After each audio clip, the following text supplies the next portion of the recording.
Alveolar process কয়টা অস্থিতে আছে? মানবদেহের টোটাল কয়টা অস্থিতে অ্যালভিওলার প্রসেস উপস্থিত? একটা, দুইটা, তিনটা, চারটা? মানবদেহের টোটাল কয়টা অস্থিতে? মানবদেহের অস্থির সংখ্যা কত পূর্ণাঙ্গ মানুষে? 206টা। এর মধ্যে টোটাল কয়টা অস্থিতে অ্যালভিওলার প্রসেস উপস্থিত? তিনটা, দুইটা ম্যাক্সিলা, একটা ম্যান্ডিবল, তাই না? দুইটা ম্যাক্সিলা, একটা ম্যান্ডিবল। আচ্ছা যাই হোক, বেশি করে কোশ্চেন করছি ওইরকম কিছু না। আচ্ছা, আজকে হচ্ছে আমাদের এই কার্বোহাইড্রেট টপিক, যেটা কালকে তোমাদের উইকলি পরীক্ষা, এবং আজকে রাতে তোমরা মেইনলি অন্য সব পড়া বাদ দিয়ে জাস্ট কার্বোহাইড্রেট টপিকটা ভালো মতো আজকে রাতে পড়বা। কারণ এই কার্বোহাইড্রেট টপিক থেকে মেডিকেলে অথবা ঢাকা ইউনিভার্সিটিতে, আমাদের তো টার্গেট মেডিকেল সবারই, মেডিকেলে তুমি শিওর থাকো এই রিলেটেড কোশ্চেন থাকবে কার্বোহাইড্রেট টপিক থেকে। মেডিকেলের তুমি যদি গত 2010 সাল থেকে কোশ্চেন অ্যানালাইসিস করো, দেখো প্রত্যেক বছরই কার্বোহাইড্রেট থেকে প্রশ্ন আছে। তোমাদের এখন শর্ট সিলেবাসের বাইরের যে চ্যাপ্টারগুলা, সেগুলোর মধ্যে সবচেয়ে ইম্পর্টেন্ট টপিক হচ্ছে কার্বোহাইড্রেট। গত 2-3 বছরের কোশ্চেন যদি তুমি অ্যানালাইসিস করো, তাহলে দেখবা কার্বোহাইড্রেট থেকে কোশ্চেন মিসিং নাই।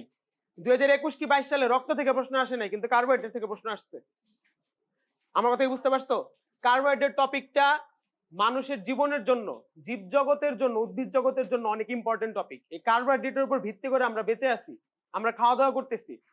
উদ্ভিদ সূর্যের আলোকে ব্যবহার করে এই কার্বোহাইড্রেট তৈরি করতেছে, এবং মানুষের যে ডায়াবেটিস মেলাইটাস, তাছাড়া অন্যান্য যে ইনফেকশাস কন্ডিশন, সবকিছুর সাথে কার্বোহাইড্রেট রিলেটেড।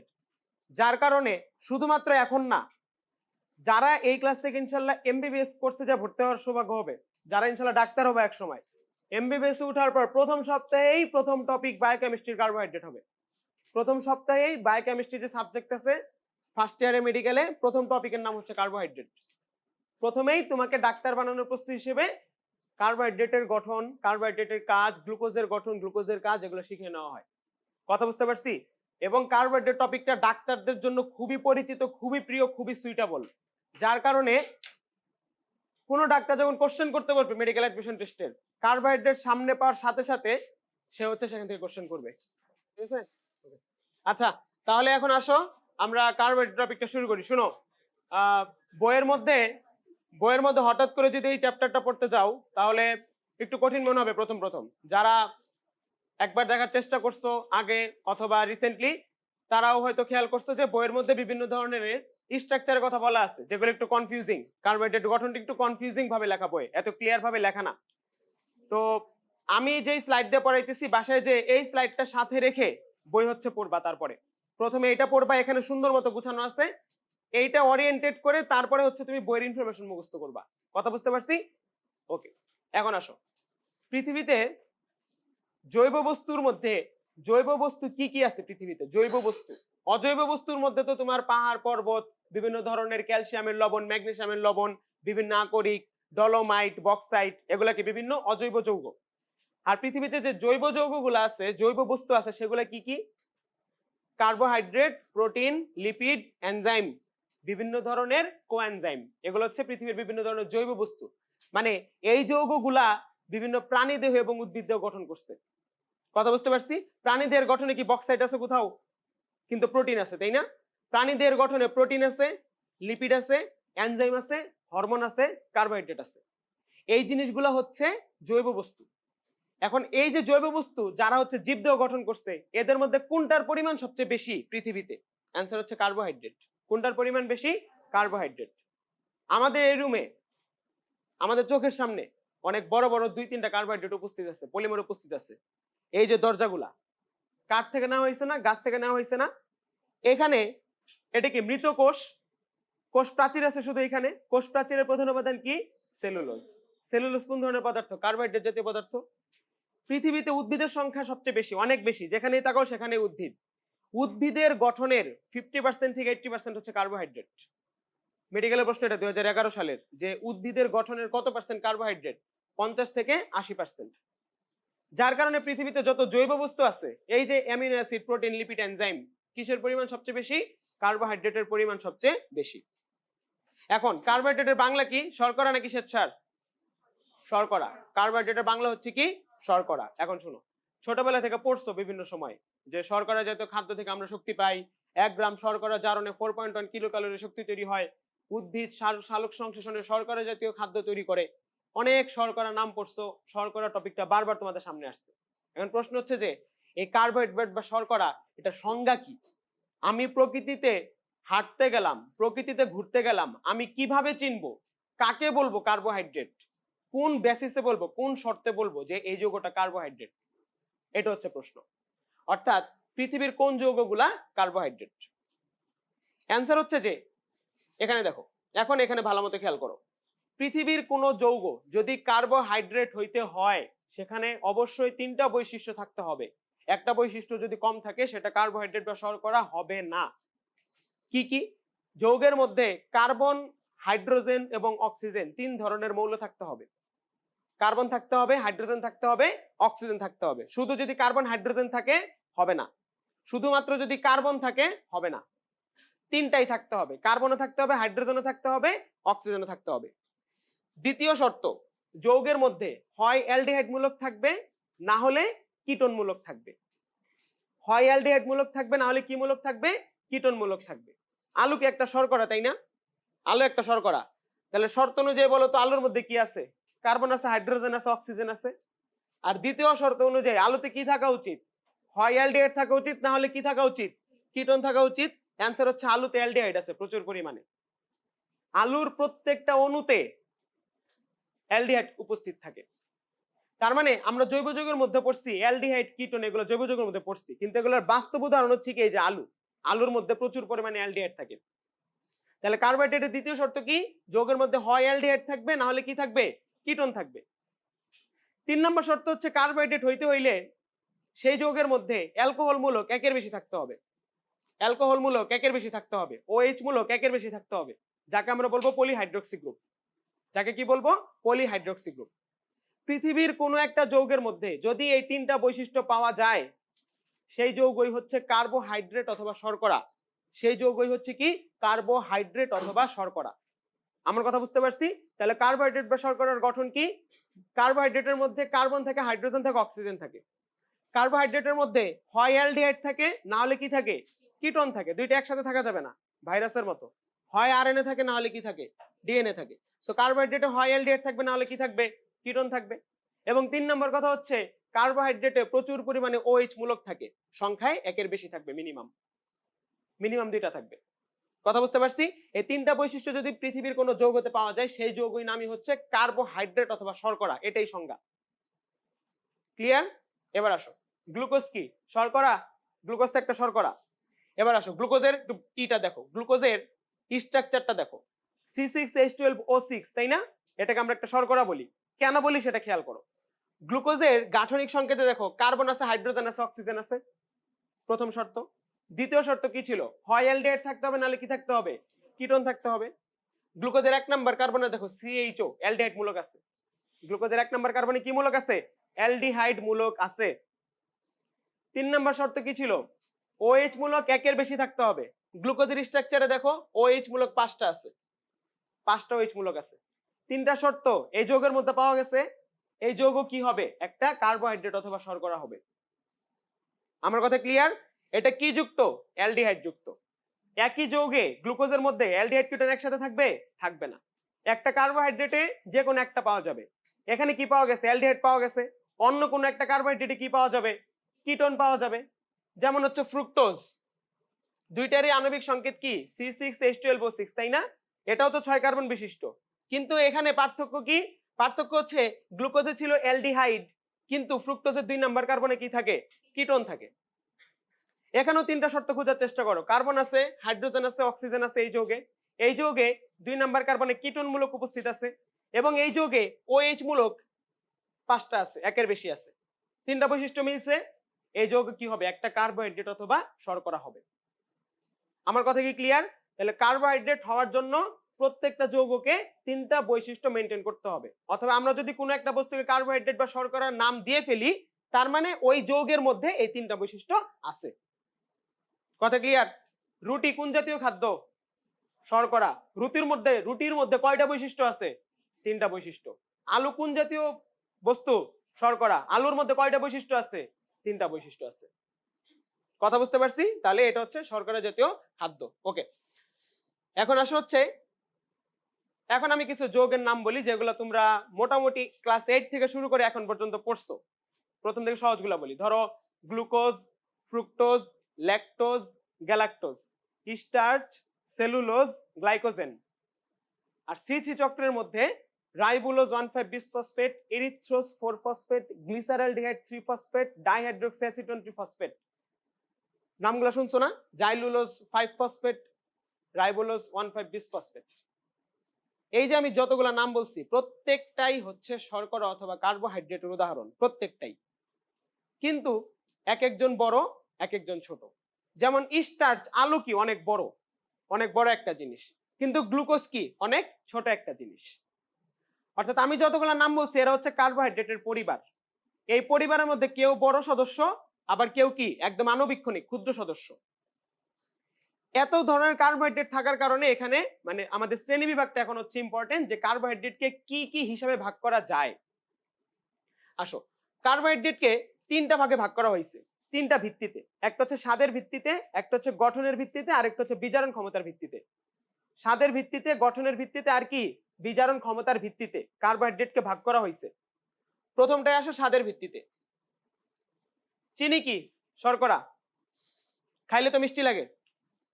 আবার আলুও কি শর্করা, খাইলে মিষ্টি লাগে? লাগে না। তাহলে স্বাদের ভিত্তিতে কার্বোহাইড্রেট কয় ধরনের? দুই ধরনের, সুগার ক্লাস আর হচ্ছে কি নন সুগার ক্লাস। কিছু কিছু কার্বোহাইড্রেট মিষ্টি, যাদেরকে বলা হয় সুগার ক্লাস। এদের বৈশিষ্ট্য কি? চিনির বৈশিষ্ট্যের কথা মনে করবা। চিনি কি মিষ্টি, চিনি কি দানাদার, এবং চিনি পানিতে কি দ্রবণীয়। তাহলে সুগার ক্লাসের কার্বোহাইড্রেট বৈশিষ্ট্য এরকম। উদাহরণ কি? গ্লুকোজ, সুক্রোজ, ফ্রুক্টোজ সুগার শ্রেণী, এগুলা মিষ্টি, খাইতে মিষ্টি লাগবে। আর নন সুগার শ্রেণী এরা হচ্ছে বড় বড় পলিমার।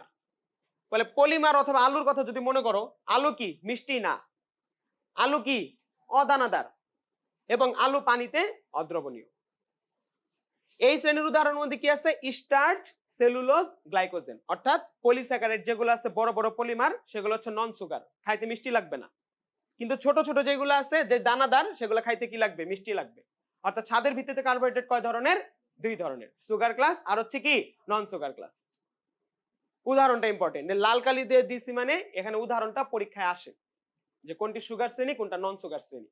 স্টার্চ কিসের মধ্যে পড়বে? নন সুগার। সেলুলোজ কিসের মধ্যে পড়বে? নন সুগার। গ্লুকোজ কিসের মধ্যে পড়বে? সুগার শ্রেণীর মধ্যে পড়বে। তাহলে স্বাদের ভিত্তিতে এটা হচ্ছে ক্লাসিফিকেশন। এখন আসো, আমাদের এই চ্যাপ্টারের মেইন পড়া কার্বোহাইড্রেট যে টপিকটা, সেটার মেইন পড়া হচ্ছে এখান থেকে শুরু, গঠনের ভিত্তিতে কার্বোহাইড্রেট। মেডিকেলে যতবার প্রশ্ন আসছে তোমাদেরকে যেটা মাথায় রাখতে হবে, কার্বোহাইড্রেট পড়ার সময় যেটা মাথায় রাখতে হবে সেটা হচ্ছে এই ক্লাসিফিকেশনটা। বিভিন্ন চ্যাপ্টারে আমরা পড়ছি আগে থেকে যে কার্বোহাইড্রেট কি মনোস্যাকারাইড বা এক শর্করা, ডাইস্যাকারাইড বা দ্বি শর্করা, পলিস্যাকারাইড বা বহু শর্করা। এই যে কথাগুলো বিভিন্ন ক্লাসে পড়ছি, বিভিন্ন বইতে ছিল, এখানে হচ্ছে সেই জিনিসটা একদম ক্লিয়ারলি সুন্দর মতো উদাহরণ সহ বৈশিষ্ট্য সহ পড়তে হবে। এই জায়গাটা হচ্ছে কার্বোহাইড্রেটের পড়ার নিউক্লিয়াস। এইটুকু জিনিস যে বুঝবা সে কার্বোহাইড্রেট আনসার করে আসতে পারবা পরীক্ষায় একদম ঠান্ডা মাথায় সুন্দর মতো, কোনো কনফিউশন ছাড়া। কিন্তু এই ক্লাসিফিকেশন যে বুঝবা না, তার জন্য কার্বোহাইড্রেট প্রথমবার যদি কঠিন একবার লেগে পড়ে, একবার যদি হোঁচট খাও, পরে ক্লিয়ার করা কষ্ট হয়ে যাবে। সো এই ক্লাসিফিকেশনটা ভালো মতো খেয়াল করো। তাহলে এই ক্লাসিফিকেশনটা কিসের ভিত্তিতে? গঠনের ভিত্তিতে। তাহলে পৃথিবীতে কি কার্বোহাইড্রেটের অনেক বড় একটা পরিবার আছে। এই পরিবারের মধ্যে যারা সবচেয়ে ছোট, খালি চোখে দেখা যায় না, যারা সবচেয়ে ছোট, তারা হচ্ছে কি মনোস্যাকারাইড। নামের মধ্যেই আছে, মনো মানে এক, সবচেয়ে ছোট সদস্য। মনোস্যাকারাইড থেকে আরেকটু বড়কে ডাইস্যাকারাইড, ডাই মানে দুই। ডাইস্যাকারাইড থেকে আরেকটু বড়কে অলিগোস্যাকারাইড, অলিগো মানে অল্প পরিমাণ। আর অলিগোস্যাকারাইড থেকে সবচেয়ে বড়কে পলিস্যাকারাইড, পলি মানে কি বহু। এখানে একটু খেয়াল করো, পলিস্যাকারাইডের মধ্যে আছে হচ্ছে আমাদের আলু, ভাত, দানা, বিভিন্ন বীজ। এগুলা কি খালি চোখে দেখা যায়? ভুট্টা, এগুলা কি খালি চোখে দেখা যায় বড় বড় পলিমার? তুমি রিয়ালাইজ করতে পারতেছো? কিন্তু মনোস্যাকারাইডের মধ্যে কি গ্লুকোজ আছে? গ্লুকোজ কি খালি চোখে দেখা যায়? না, কারণ এই সদস্য কি সবচেয়ে ছোট সদস্য, আর এখানে আস্তে আস্তে কি হয়েছে? সবচেয়ে বড় সদস্য। কথা ক্লিয়ার? তাহলে গঠনের ভিত্তিতে কার্বোহাইড্রেট কয় ধরনের? 4 ধরনের। মনোস্যাকারাইড বা এক শর্করা সবচেয়ে ছোট, আর একটু বড়কে ডাইস্যাকারাইড অথবা দ্বি শর্করা, এর থেকে বড়কে অলিগোস্যাকারাইড অল্প বিশিষ্ট আর কি শর্করা, অলিগো মানে অল্প সংখ্যক, আর পলিস্যাকারাইড বা বহু শর্করা সেটা হচ্ছে সবচেয়ে বড়। আমার কথা কি ক্লিয়ার? এখন আসো, এবার আসো মনোস্যাকারাইড সম্পর্কে পড়ি। মনোস্যাকারাইড সবচেয়ে ক্ষুদ্রতম সদস্য কার্বোহাইড্রেটের, সবচেয়ে ছোট সদস্য এরা। এখানে কার্বন সংখ্যা কত হইতে পারে? 3 থেকে 10। 3 থেকে 10। এখন এটা আবার কি জিনিস? এটা আবার কি জিনিস সেটা একটু দেখো। এখানে একটা ছক খেয়াল করো, এখানে একটা ছক খেয়াল করো, দেখো এখানে যে যৌগগুলা সেগুলো একটু আলোচনা করি আসো। কেলভিন চক্রে প্রাথমিক কার্বন ডাই অক্সাইড গ্রহীতাকে রাইবোলোজ 1,5 বিসফসফেট। কয় কার্বনের যৌগ? 5 কার্বন। 5 কার্বনের যৌগ না, রাইবোলোজ 1,5 বিসফসফেট। দেখো রাইবোলোজ কয় কার্বনের যৌগ? 5 কার্বনের।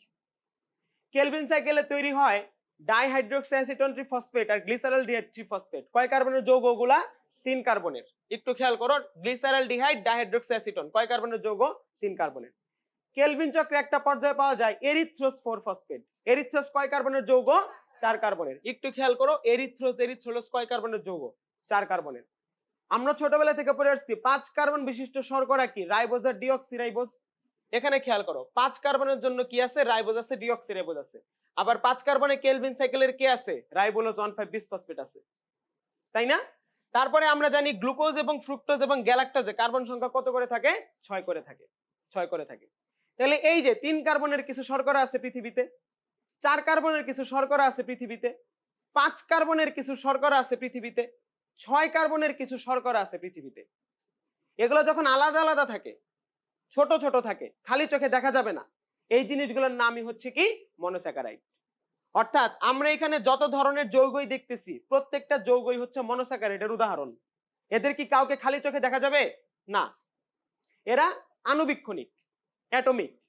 এবং এদের ক্ষেত্রে কারো কার্বন সংখ্যা 3, কারো কার্বন সংখ্যা 4, কারো কার্বন সংখ্যা 5, কারো 6, কারো 7, কারো 9, কারো 10। কিন্তু প্রত্যেকেই কয়টা কমন বৈশিষ্ট্য মেনে চলে? 3টা। প্রত্যেকেই কার্বন হাইড্রোজেন অক্সিজেন দ্বারা তৈরি, প্রত্যেকেরই কারো কাছে অ্যালডিহাইড আছে, কারো কাছে কিটোন আছে, প্রত্যেকেরই গঠনে OH মূলক 1-এর বেশি আছে। প্রত্যেক, আমি বলছি না শর্করা মানে ওই 3টা বৈশিষ্ট্য থাকবে, আমি যেহেতু এদেরকে শর্করা বলতেছি, এদের কাছে 3টা কমন বৈশিষ্ট্য সবার জন্য আছে। তাহলে পার্থক্য কি? কার্বন সংখ্যায়, কারো 3 কার্বন, কারো 4 কার্বন, কারো 5 কার্বন। আমার কথা কি বুঝতে পারছি? এরা হচ্ছে মনোস্যাকারাইড। তাহলে মনোস্যাকারাইডের কার্বন সংখ্যা কত হইতে পারে? 3 থেকে 10 হইতে পারে। 3 থেকে কত হইতে পারে? 10 হইতে পারে। এবার 3 কার্বনের যারা আছে তাদের মধ্যে কেউ অ্যালডিহাইড যুক্ত, আবার তাদের মধ্যে কেউ কি যুক্ত? কিটোন যুক্ত। অ্যালডিহাইড যুক্ত যারা তাদেরকে সংক্ষেপে কি বলা হয়? অ্যালডোজ। আর কিটোন যুক্ত যারা তাদেরকে সংক্ষেপে কি বলা হয়? কিটোজ। কিটোজ বলা হয়। আমরা গ্লুকোজের মধ্যে কি দেখছিলাম? অ্যালডিহাইড দেখছিলাম। তাহলে গ্লুকোজ কিসের উদাহরণ? অ্যালডোজের। আমরা ফ্রুক্টোজের মধ্যে কিটোন দেখছিলাম, এজন্য ফ্রুক্টোজ কোন ধরনের সুগার? কিটোজ, কিটোজ শর্করা। আমার কথা কি ক্লিয়ার? তারপরে আমরা ওই যে রাইবোজ ডিঅক্সিরাইবোজ পড়ছি ছোটবেলা থেকে, রাইবোজ এবং ডিঅক্সিরাইবোজের মধ্যে তাহলে কি থাকবে? অ্যালডিহাইড থাকবে। এরা অ্যালডোজ শ্রেণীর শর্করা। আরেকটা সুন্দর জিনিস দেখো, আরেকটা সুন্দর জিনিস খেয়াল করো, রাইবোলোজের মধ্যে কি থাকে? অ্যালডিহাইড নাকি কিটোন? কিটোন। এই জন্যই রাইবোলোজের সাথে যখন কার্বন ডাই অক্সাইড এসে যুক্ত হয় উৎপন্ন হয় অস্থায়ী কিটো অ্যাসিড, উৎপন্ন হয় অস্থায়ী কিটো অ্যাসিড। কারণ রাইবোলোজের কাছে কি কিটোন আছে, কার্বন ডাই অক্সাইড যুক্ত হয়ে অ্যাসিড তৈরি করে, কিটোন প্লাস বাইরের অ্যাসিড ইজ ইকুয়াল টু কি? কিটো অ্যাসিড। কিটোন থাকে রাইবোলোজের মধ্যে। আমার কথা কি ক্লিয়ার? কেলভিন সাইকেলের যত যা আছে মোটামুটি সবগুলাই হচ্ছে কি? মনোস্যাকারাইডের উদাহরণ। কেলভিন সাইকেলের উৎপাদ কি? গ্লুকোজ। উৎপাদ কি? গ্লুকোজ। এই গ্লুকোজটাও কিসের উদাহরণ? মনোস্যাকারাইডের উদাহরণ। কয় কার্বন বিশিষ্ট? 6 কার্বন বিশিষ্ট। কথা বুঝতে পারছি? তাহলে এই ছকটা আমাদের ভালো মতো জানা থাকতে হবে যে কোন কার্বনের, কোন যৌগের কার্বন সংখ্যা কত, এবং অ্যালডিহাইড আছে নাকি কিটোন আছে, এটা ভালো মতো শিখতে হবে। এটা এখানে বেসিক পড়া, প্রাইমারি পড়া কার্বোহাইড্রেটের। এখন আসো, এই 3-এর কি? ল্যাটিন বা গ্রিক, আমার মনে নেই সঠিক। 3 কি? ট্রাই। তাহলে 3 কার্বন যুক্ত হলে কার্বোহাইড্রেটকে সংক্ষেপে কি বলবো? ট্রায়োস।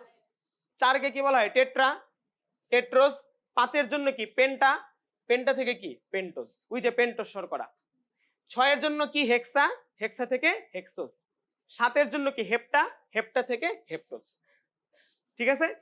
এবার সাধারণ সংকেত, এই যে নিচে দেখো সংকেত দেওয়া আছে, সংকেতগুলো একটু খেয়াল করো। 3 6 3 3 কার্বনের জন্য, 4 এর জন্য কি 4 8 4, 5 এর জন্য কি 5 10 5। তাহলে কি একটা সাধারণ ফর্মুলার মধ্যে থেকে ফেলা যায়, CnH2nOn। অর্থাৎ মনোস্যাকারাইড সমূহের সাধারণ অনুপাত হচ্ছে CnH2nOn। এই কথাটা শুধুমাত্র মনোস্যাকারাইডদের জন্যই প্রযোজ্য। সবচেয়ে ছোট সদস্য বলছিলাম মনোস্যাকারাইডকে, শুধুমাত্র এদের জন্যই প্রযোজ্য। আমার কথা কি ক্লিয়ার? আচ্ছা, আরেকটা কোশ্চেন আমি এখানে করি। কার্বোহাইড্রেট হইতে হইলে মিনিমাম কয় কার্বন লাগবে? 3 কার্বন, মিনিমাম 3 কার্বন। দেখো আমরা কি সবচেয়ে ছোট সদস্য নিয়ে পড়তেছি কার্বোহাইড্রেটদের, তার মধ্যে শুরু হয়েছে কত থেকে? 3 থেকে। 2 থেকে কি আছে? নাই। কারণ 2 এর মধ্যে 2 কার্বন নিলে ওই যে 3টা বৈশিষ্ট্য মিলাইতে পারবা না। এই জন্য মানে সর্বনিম্ন যে কার্বোহাইড্রেট আছে, পৃথিবীর সবচেয়ে ছোট কার্বোহাইড্রেট যদি তোমাকে কোশ্চেন করে, পৃথিবীর সবচেয়ে ছোট কার্বোহাইড্রেট কে? অ্যালডিহাইড যুক্ত হচ্ছে কে? গ্লিসারঅ্যালডিহাইড। আর কিটোন যুক্ত হচ্ছে কে? ডাইহাইড্রোক্সিঅ্যাসিটোন। এটা হচ্ছে পৃথিবীর সবচেয়ে ক্ষুদ্রতম কার্বোহাইড্রেট। এর চেয়ে ছোট আর কার্বোহাইড্রেট বা শর্করা হওয়া সম্ভব না। বুঝতে পারছি? এই হচ্ছে মনোস্যাকারাইড। ওকে, তাহলে মনোস্যাকারাইড সম্পর্কে কি কি দেখছি? এটা কি কার্বোহাইড্রেটের সবচেয়ে ছোট সদস্য, ক্ষুদ্রতম গাঠনিক একক। এখানে সাধারণ সংকেত কি? CnH2nOn। কার্বন সংখ্যা কত হইতে পারে? 3 থেকে 10। কেউ কেউ অ্যালডিহাইড যুক্ত, কেউ কেউ কি কিটোন যুক্ত, এবং সকলে বিজারক শর্করা, মানে বিজারক হিসেবে আচরণ করতে পারে। এটা যদি লাস্টের সময় পাই বুঝাই দিব বিজারকের বিষয়টা, না হলে মনে রাখলেই হবে। এখানে যতজন দেখ সকলেই কি শর্করা লেখা? বিজারক, মানে বিজারক হিসেবে আচরণ করতে পারে। তাহলে আমি যদি জিজ্ঞেস করি গ্লুকোজ কি বিজারক নাকি অবিজারক? বিজারক। এই ছকে থেকে কোন একটা পিক আপ করলে সেটার অ্যান্সার কি হবে? বিজারক হবে। বুঝতে পারছি? মেকানিজম এত লাগবে না, সময় পেলে বলবো, না হলে মুখস্থই করবো, সমস্যা নেই। ঠিক আছে, এখন আসো। তাহলে আমাদের মনোস্যাকারাইড শেষ। মনোস্যাকারাইডের কার্বন সংখ্যা কত হইতে পারে? 3 থেকে 10 পর্যন্ত। ঠিক আছে, আচ্ছা। এইবার যদি আমরা 2টা মনোস্যাকারাইডকে সংযুক্ত করি, এখান থেকে যদি আমরা ধরো 2 জনকে নিলাম, একটা নিলাম গ্লুকোজ, একটা নিলাম ফ্রুক্টোজ। এরপর যদি আমরা সংযুক্ত করি 2টা মনোস্যাকারাইড, তখন সেটার নাম কি হয়ে যাবে? ডাইস্যাকারাইড। অর্থাৎ ডাইস্যাকারাইডে ছোট সদস্য কয়জন থাকে? 2 জন থাকে। ডাইস্যাকারাইডে মনোস্যাকারাইড সংখ্যা কত? 2। আর অলিগোস্যাকারাইডে মনোস্যাকারাইড সংখ্যা কত? 3 থেকে 10। আর পলিস্যাকারাইডে মনোস্যাকারাইড সংখ্যা কত? 10 এর বেশি। একদম গ্রস লাইন, অনেক সুন্দর জিনিস, যেটা দেখছো এখানে মেডিকেল এডমিশন পর্যন্ত মনে রাখবা, যে মনোস্যাকারাইড কি, ডাইস্যাকারাইড কি, অলিগোস্যাকারাইড কি, পলিস্যাকারাইড কি। আমরা আস্তে আস্তে ভিতরে উদাহরণ পড়ব। মনোস্যাকারাইডের অনেক উদাহরণ আমরা দেখছি না? ঠিক একইভাবে ডাইস্যাকারাইডে 4টা উদাহরণ জানতে হবে, অলিগোস্যাকারাইডে 4টা উদাহরণ জানতে হবে, পলিস্যাকারাইডে 4টা উদাহরণ জানতে হবে। একদম গ্রস ইম্পর্টেন্ট কোশ্চেন, যে শর্করার মধ্যে কে বড় কে ছোট, কোনটা কোন গ্রুপের মধ্যে পড়ছে। কথা ক্লিয়ার? তাহলে ডাইস্যাকারাইডে মনোস্যাকারাইড সংখ্যা কত? 2। অলিগোস্যাকারাইডে কত? 3 থেকে 10। আর পলিস্যাকারাইড হইতে হইলে তোমাকে গ্লুকোজ কয়টা নিতে হবে? মিনিমাম, মানে 10 এর বেশি নিতে হবে আর কি। 10 এর বেশি তুমি যখন যুক্ত করবা, তখন সেটার নাম কি হয়ে যাবে? পলিস্যাকারাইড হয়ে যাবে। তাহলে পলিস্যাকারাইডের উদাহরণ কি? আলু, স্টার্চ। স্টার্চে তাহলে মনোস্যাকারাইড সংখ্যা কত? 10 এর বেশি। প্রকৃতপক্ষে কয়েক মিলিয়ন থেকে কয়েক বিলিয়ন, প্রকৃতপক্ষে ওটা কি 10 এর বেশি। তো কথা বুঝতে পারছি? এইটাই। তাহলে এটা হচ্ছে কার্বোহাইড্রেটের শ্রেণী বিভাগ, গঠনের শ্রেণী বিভাগ। কারো কোনো প্রশ্ন আছে এখান থেকে? বুঝতে অসুবিধা আছে? কথাটা মানে এই ম্যাপিংটাই হচ্ছে আমাদের মেইন পড়া। এটাকে বেজ রেখে আমরা এখন উপরে কিছু ইনফরমেশন মুখস্থ করব জাস্ট, কিন্তু বুঝার জিনিস হচ্ছে এইটা, মনোস্যাকারাইড কি, ডাইস্যাকারাইড কি, অলিগোস্যাকারাইড কি, পলিস্যাকারাইড কি। ওকে, আসো। এখন আসো হচ্ছে আমরা একটু ডিটেইলসে কিছু টপিক আলোচনা করি, যেটা আমাদের পরীক্ষার জন্য লাগবে। ফার্স্ট হচ্ছে রাইবোজ আর ডিঅক্সিরাইবোজ। রাইবোজ আর ডিঅক্সিরাইবোজ, এই 2টা শর্করা দেখবা বইয়ের মধ্যে আলাদাভাবে টপিক আছে। কেন ইম্পর্টেন্ট? কেন এই টপিক কেন দিল হঠাৎ? কারণ রাইবোজ কিসে থাকে? আরএনএ তে। ডিঅক্সিরাইবোজ কিসে থাকে? ডিএনএ তে থাকে, তাই না? ডিএনএ তে থাকে। আচ্ছা, এখন রাইবোজ আর ডিঅক্সিরাইবোজ এদের মধ্যে আসলে পার্থক্যটা কোথায়? দেখো, রাইবোজ 5 কার্বন বিশিষ্ট একটা পেন্টোজ সুগার, 5 কার্বন বিশিষ্ট।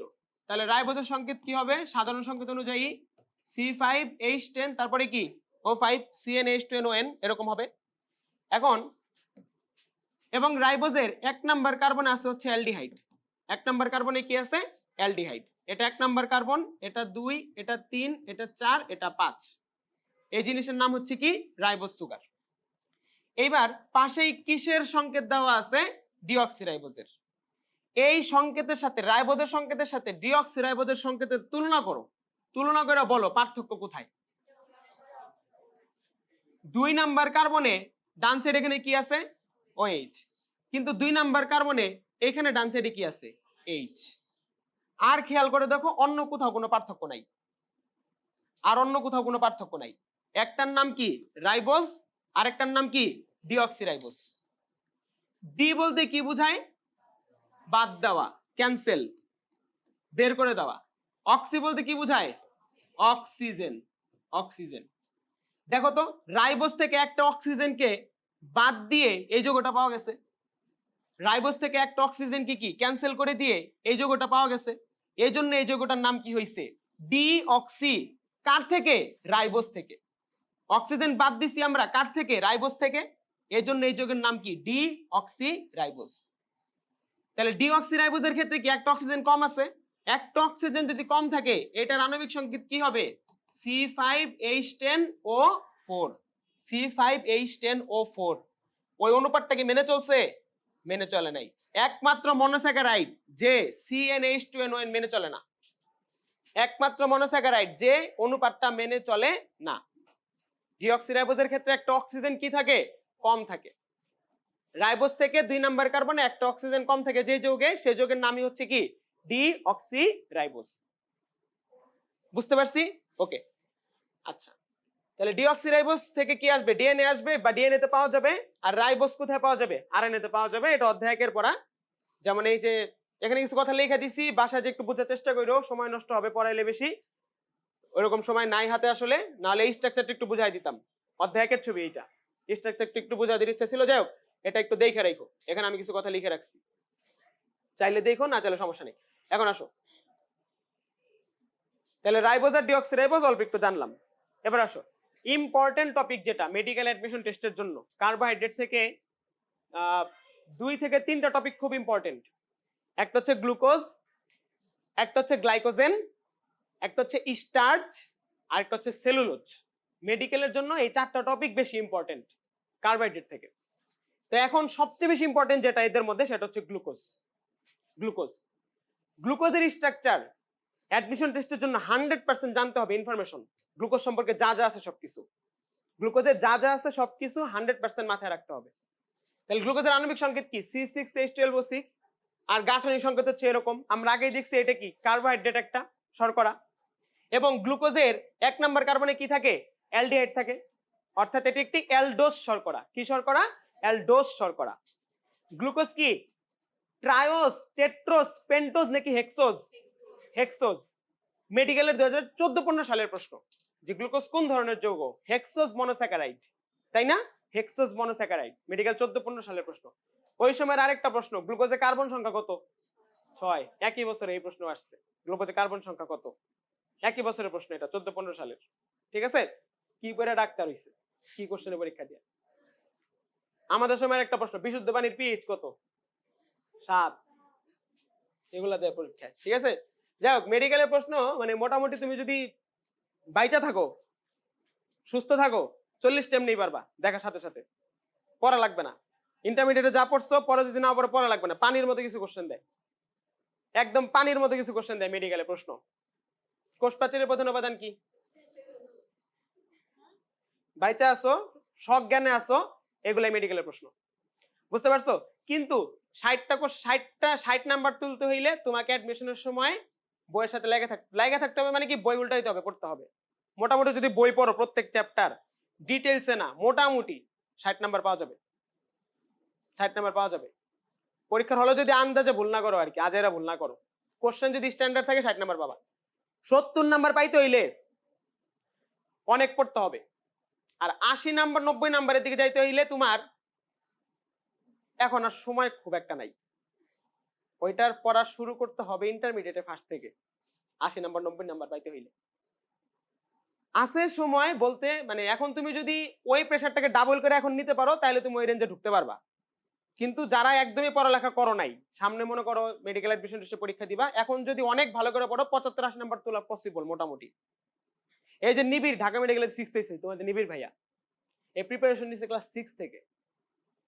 ওটাই বললাম, তুমি যদি 80, 85, 90 টাচ করতে চাও, এটার প্রিপারেশন অনেক আগে থেকে নেওয়া উচিত ছিল।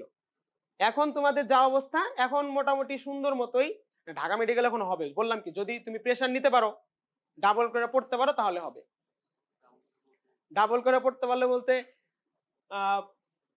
ধরো 12 ঘন্টার জায়গায় পড়তে হবে তোমার 18 ঘন্টা, এবং 18 ঘন্টাতে একটা স্টুডেন্টের পক্ষে পড়ালেখা করা সম্ভব না, সত্যি কথা বলতে কষ্ট হয়ে যায় না অনেক। কিন্তু তোমার হচ্ছে মিনিমাম করে যদি তুমি অ্যাডমিশনের সময় 12 থেকে 15 ঘন্টা করে পড়ো, ঢাকা মেডিকেল পর্যন্ত ঢোকা সম্ভব, ভালো মতো ঢোকা সম্ভব। কিন্তু ফার্স্ট সেকেন্ড থার্ড যারা হয়, এদের টার্গেট ওই ক্লাস 6 থেকে শুরু হয়। আমি যতদূর দেখছি, আমার সামনে যারাই হয়েছে, এর অনেক আগে থেকেই এই লাইনের সাথে রিলেটেড।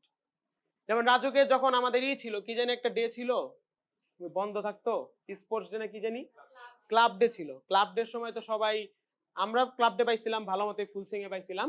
সবাই কি করতো, এই খেলাধুলা করতো, না হলে আড্ডা আড্ডা মারতো, কেউ কি পড়তো না তো খুব একটা।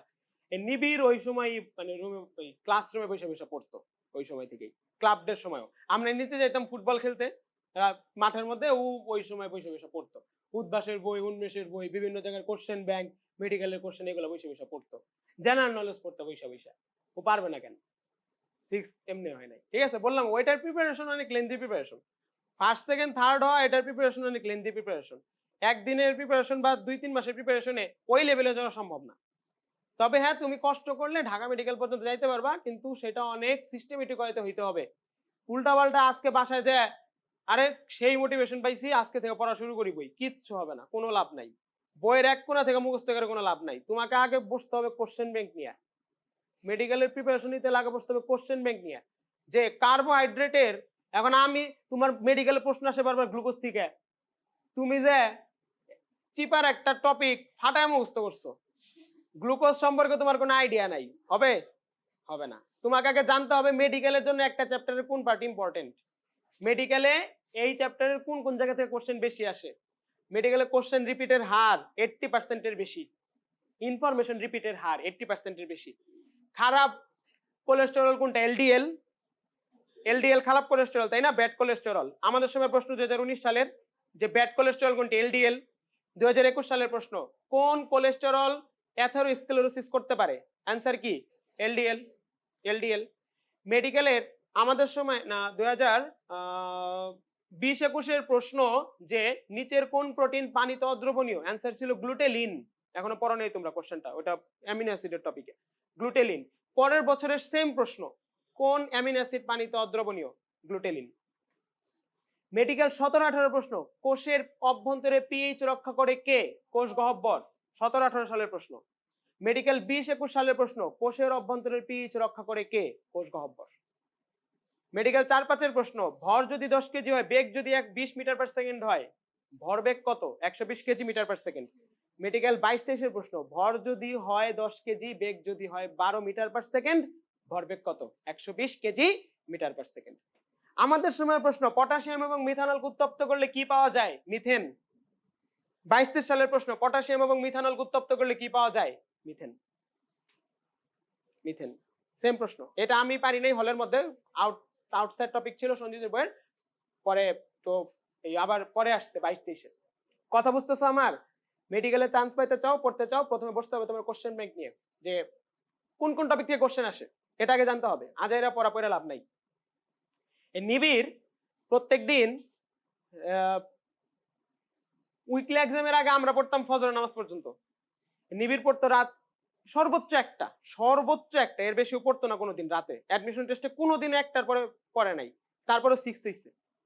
তাহলে টাইম কিভাবে পাইলো? এত টাইম পাইলো হচ্ছে ও খুঁজে খুঁজে পড়তো, যে কোন টপিক থেকে মেডিকেল কোশ্চেন আসছে, কোনগুলো ইম্পর্টেন্ট টপিক।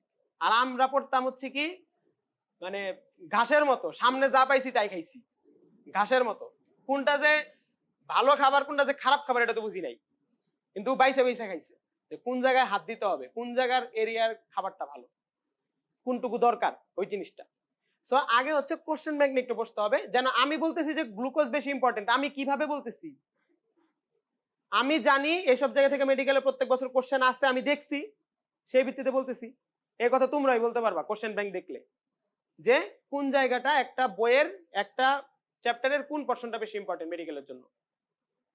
ঠিক আছে, আসো তাহলে এখন হচ্ছে আমাদের কি গ্লুকোজ। গ্লুকোজে একটা লাইন লেখা আছে, দেখো গ্লুকোজের স্ট্রাকচার তোমরা একবার দেখে রাখবা, সমস্যা নাই। অ্যালডিহাইড থাকে, 6টা কার্বন থাকে, পারবা। Hexose monosaccharide. লাইন কি, পাকা ফল এবং মধুতে প্রচুর কি থাকে, গ্লুকোজ থাকে।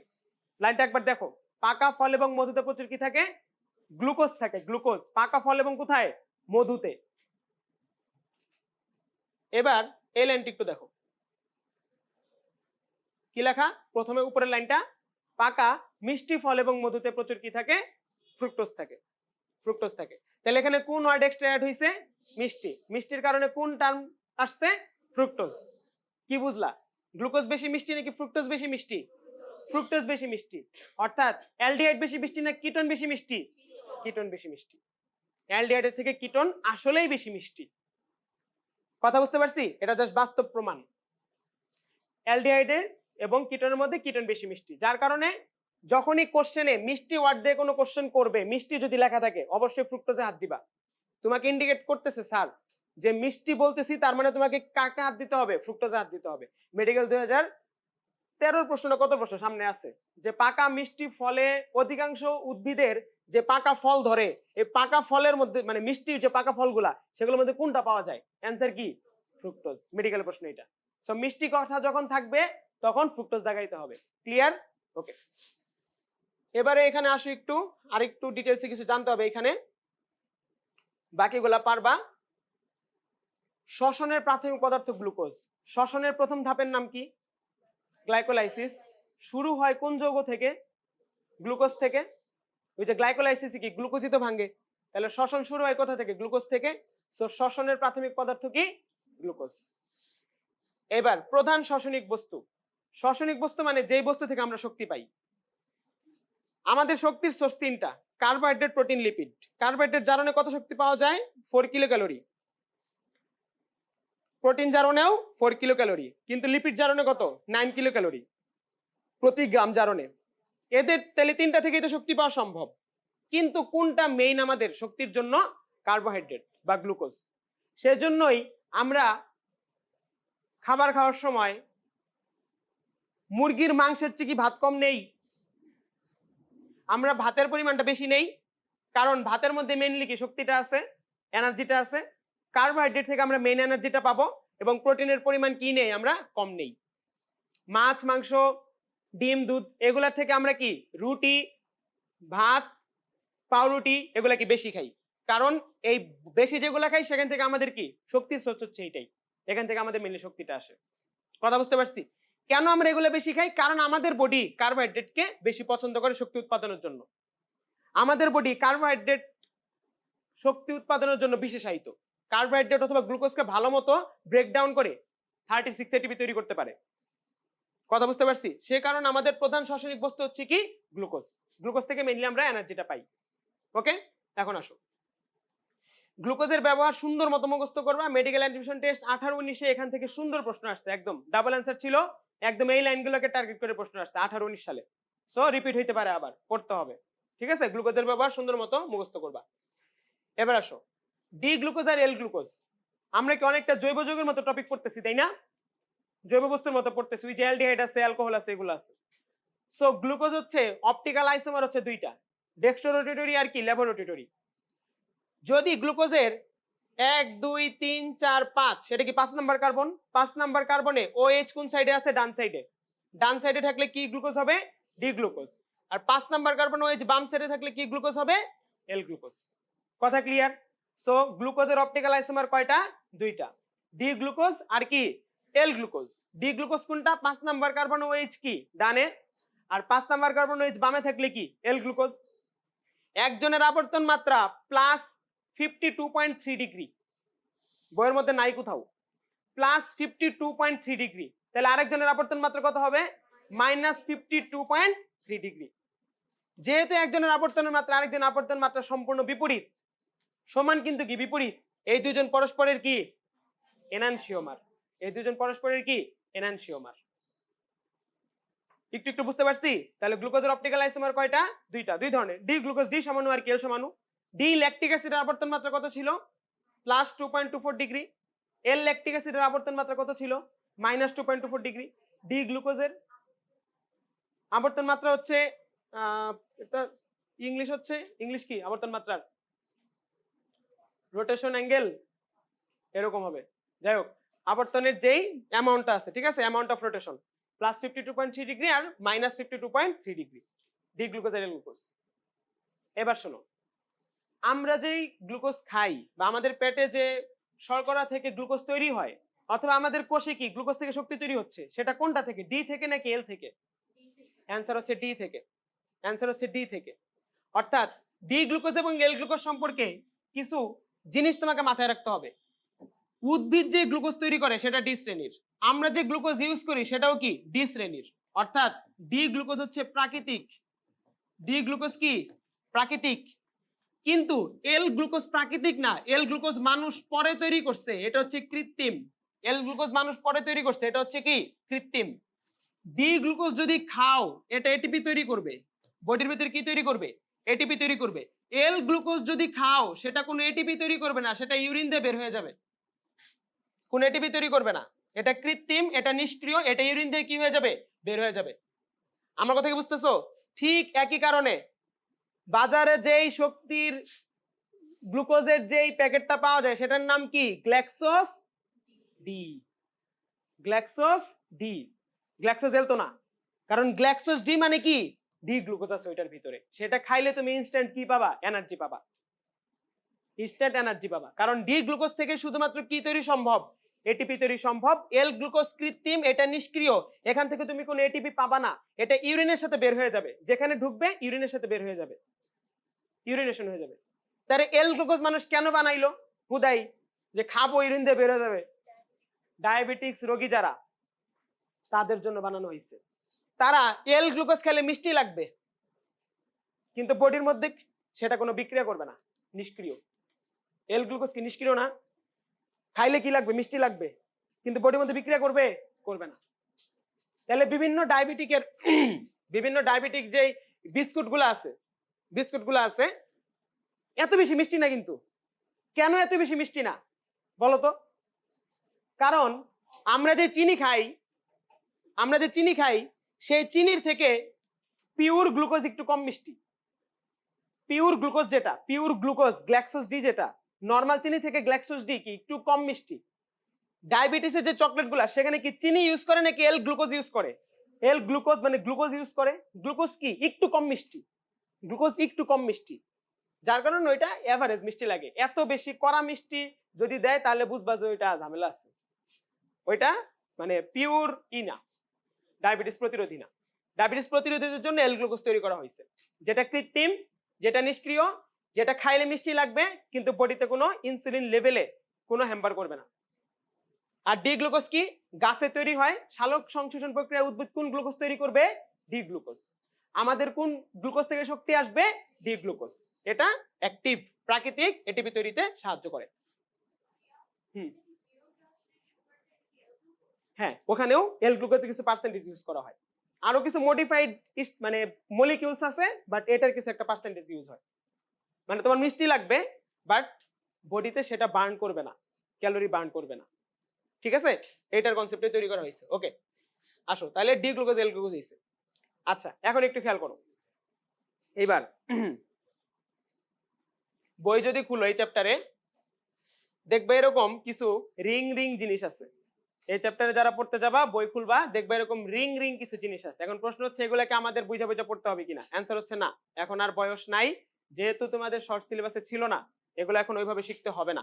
প্রথম কথা যে রিংগুলো আমাদের এত ডিটেলসে শেখার দরকার নাই, জাস্ট বইয়ের মধ্যে আছে দেখে রাখবা, চোখ বুলায় রাখবা। কিন্তু কি দেখবো আমরা, কোনটা খেয়াল করবো এখন সেটা বলতেছি। এবং রিং জিনিসটা কোথা থেকে আসলো হঠাৎ করে? অ্যান্সার হচ্ছে যে এই যে আমাদের গ্লুকোজের স্ট্রাকচার সেগুলো কি চেইন স্ট্রাকচার, চেইন আকারে আছে। এটা হচ্ছে বাতাসে মুক্ত অবস্থায়, বাতাসে বাইরের পরিবেশে। এই জিনিসটাকে ধরে যদি পানিতে দেওয়া হয় বা দ্রবণে দেওয়া হয়, এই যে চেইন স্ট্রাকচার এটাকে ধরে যদি দ্রবণে দেওয়া হয়, দ্রবণে দিলে তখন এটা আর চেইন আকারে থাকে না, সেটা কি ফর্ম করে, রিং ফর্ম করে। রিং ফর্ম করে কেন করে অনেক ব্যাখ্যা আছে, কিন্তু ওইদিকে তোমাদের দরকার নাই এখন আর ওইভাবে বুঝা। তোমরা জাস্ট বুঝা রাখো বাতাসে গ্লুকোজ চেইন অবস্থায় থাকে, লম্বা থাকে। এই গ্লুকোজকে যদি পানিতে ঢালা হয়, গ্লুকোজকে যদি কিসে ঢালা হয়, পানিতে বা দ্রবণে, তখন সেটা চেন আকারে না থেকে কি আকার হয়ে যাবে? রিং, রিং আকার হয়ে যাবে। জাস্ট এতটুকু জিনিস মাথায় ঢুকাও।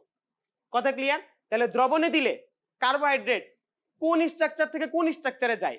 চেইন স্ট্রাকচার থেকে রিং স্ট্রাকচারে যায়। চেইন স্ট্রাকচার থেকে রিং স্ট্রাকচারে যায় কখন? দ্রবণে দিলে। কথা ক্লিয়ার? এটার সংকেত কি ছিল? C6H12O6 ছিল। এটার সংকেত কি হবে? C6H12O6 হবে। অর্থাৎ ওইটাও গ্লুকোজ, এটাও কি গ্লুকোজ, কিন্তু এটা চেইন স্ট্রাকচার বাতাসে আছে, এটা রিং স্ট্রাকচার দ্রবণে আছে অথবা পানিতে আছে। বুঝতে পারছি আমার কথা? এখন শোনো, এখান থেকে আসলে তোমাদের খেয়াল রাখতে হবে কি, খেয়াল করো।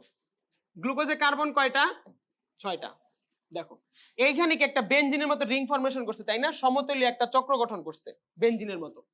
এটা 1 নাম্বার কার্বন, এটা 2 নাম্বার, 3, 4, 5, আর উপরে চক্র থেকে বাইরে কে অবস্থান করতেছে?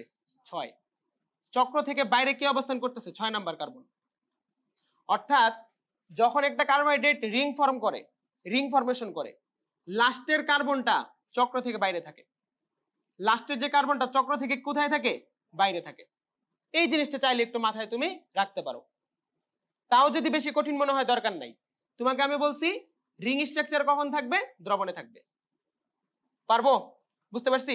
এখন শুনো ইম্পর্টেন্ট কথা যেটা এখানে, এটা 1 number carbon, 1 number carbon. 1 number কার্বনে OH কোথায় আছে? উপরে নাকি নিচে?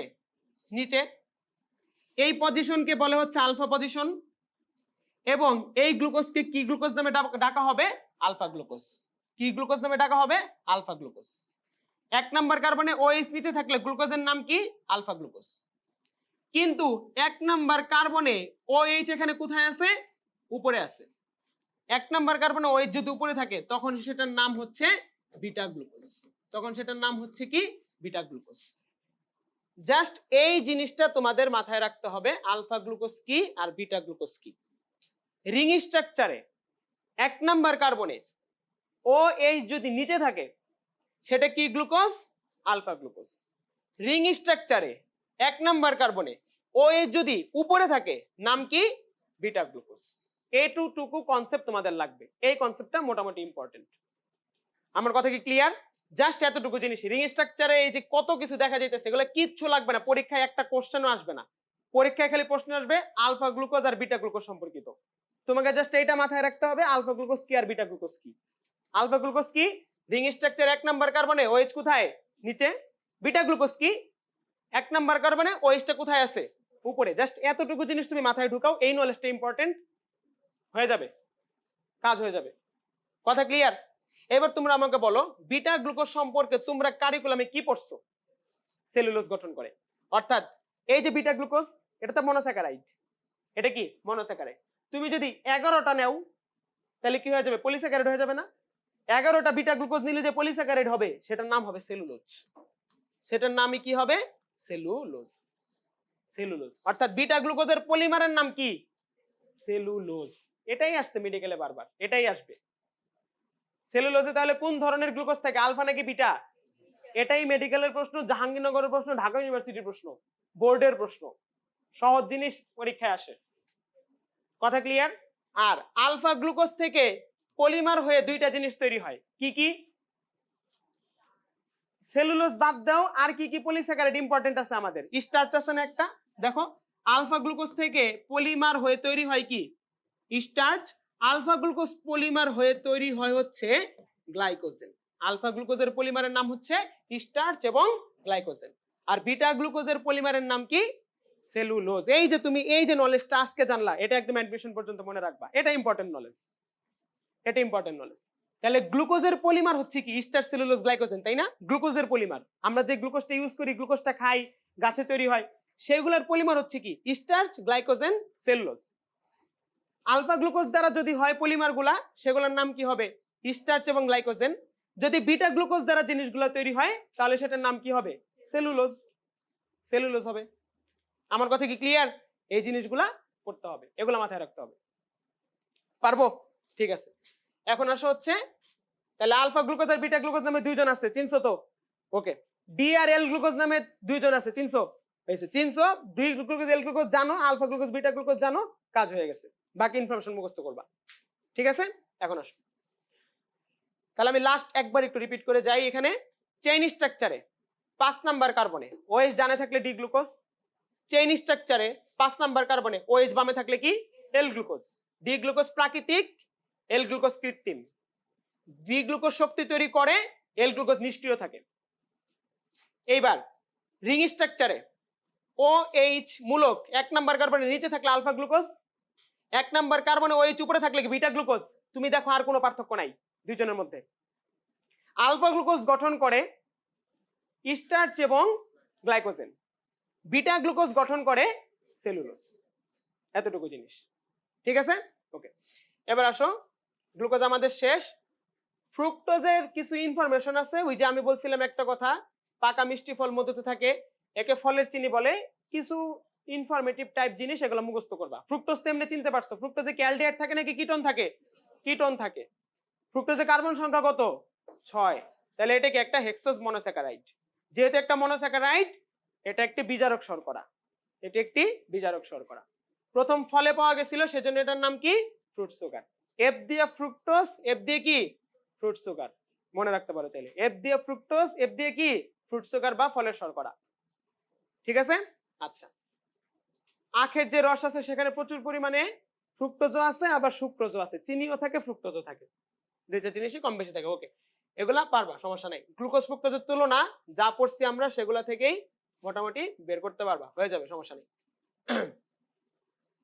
এখন আসো, আমাদের মনোস্যাকারাইড টপিকটা শেষ। মনোস্যাকারাইড টপিক শেষ। তাহলে মনোস্যাকারাইড কি? সবচেয়ে ছোট জন ছিল। কার্বন সংখ্যা কত ছিল? 3 থেকে 10 পর্যন্ত। যার মধ্যে আমরা 5 নাম্বারের জন্য পেন্টোজ, 6 নাম্বারের জন্য কি হেক্সোজ, সেগুলো একটু ডিটেইলসে দেখছি। 5 নাম্বারে কি ছিল? Ribose deoxyribose. আর 6 নাম্বারে কি ছিল? Glucose fructose. এর মধ্যে সবচেয়ে বেশি ইম্পর্টেন্ট টপিক হচ্ছে কি আমাদের? গ্লুকোজ। আলফা বিটা ডি এল, এ হচ্ছে মনোস্যাকারাইড। আর মনোস্যাকারাইডের বেসিক ইনফরমেশন উপরে পড়ছি আমরা। বুঝতেছি পড়া? বাকি ইনফরমেশন বাসায় যে একটু একটু বই থেকে, মনে করো যে তুমি রাইবোজ থেকে 2টা ইনফরমেশন বেশি পাবা, ওগুলো মুখস্থ করবা। তুমি গ্লুকোজ থেকে 2টা ইনফরমেশন বেশি পাবা, ওগুলো মুখস্থ করবা। এগুলো বাসায় যা মুখস্থ করার বিষয়, বাট শুরুতেই স্ট্রাকচারটা জানো এখান থেকে। ক্লিয়ার? ওকে। এখন আসো, আমাদের পরের টপিকের নাম কি? ডাইস্যাকারাইড। ডাইস্যাকারাইডের সংখ্যা কি ছিল? মনোস্যাকারাইড কয়টা লাগবে? 2টা। দেখো 4টা সূত্র আছে, একটু খেয়াল করো। 2টা আলফা গ্লুকোজকে তো আমি যুক্ত করতেই পারি চাইলে। 2টা আলফা গ্লুকোজকে যুক্ত করতেই পারি। 2টা আলফা গ্লুকোজকে যুক্ত করলে, 2টা কি মনোস্যাকারাইড যুক্ত করতেছি, যে যৌগ তৈরি হবে সেটা কি ডাইস্যাকারাইড হবে। তাহলে সেই ডাইস্যাকারাইডটার নাম হচ্ছে কি? ম্যালটোজ। ওই যে পরিপাকের চ্যাপ্টারে আমরা মল্টোজ পড়ছি, ম্যালটোজ পড়ছি, এটা হচ্ছে সেই যৌগ।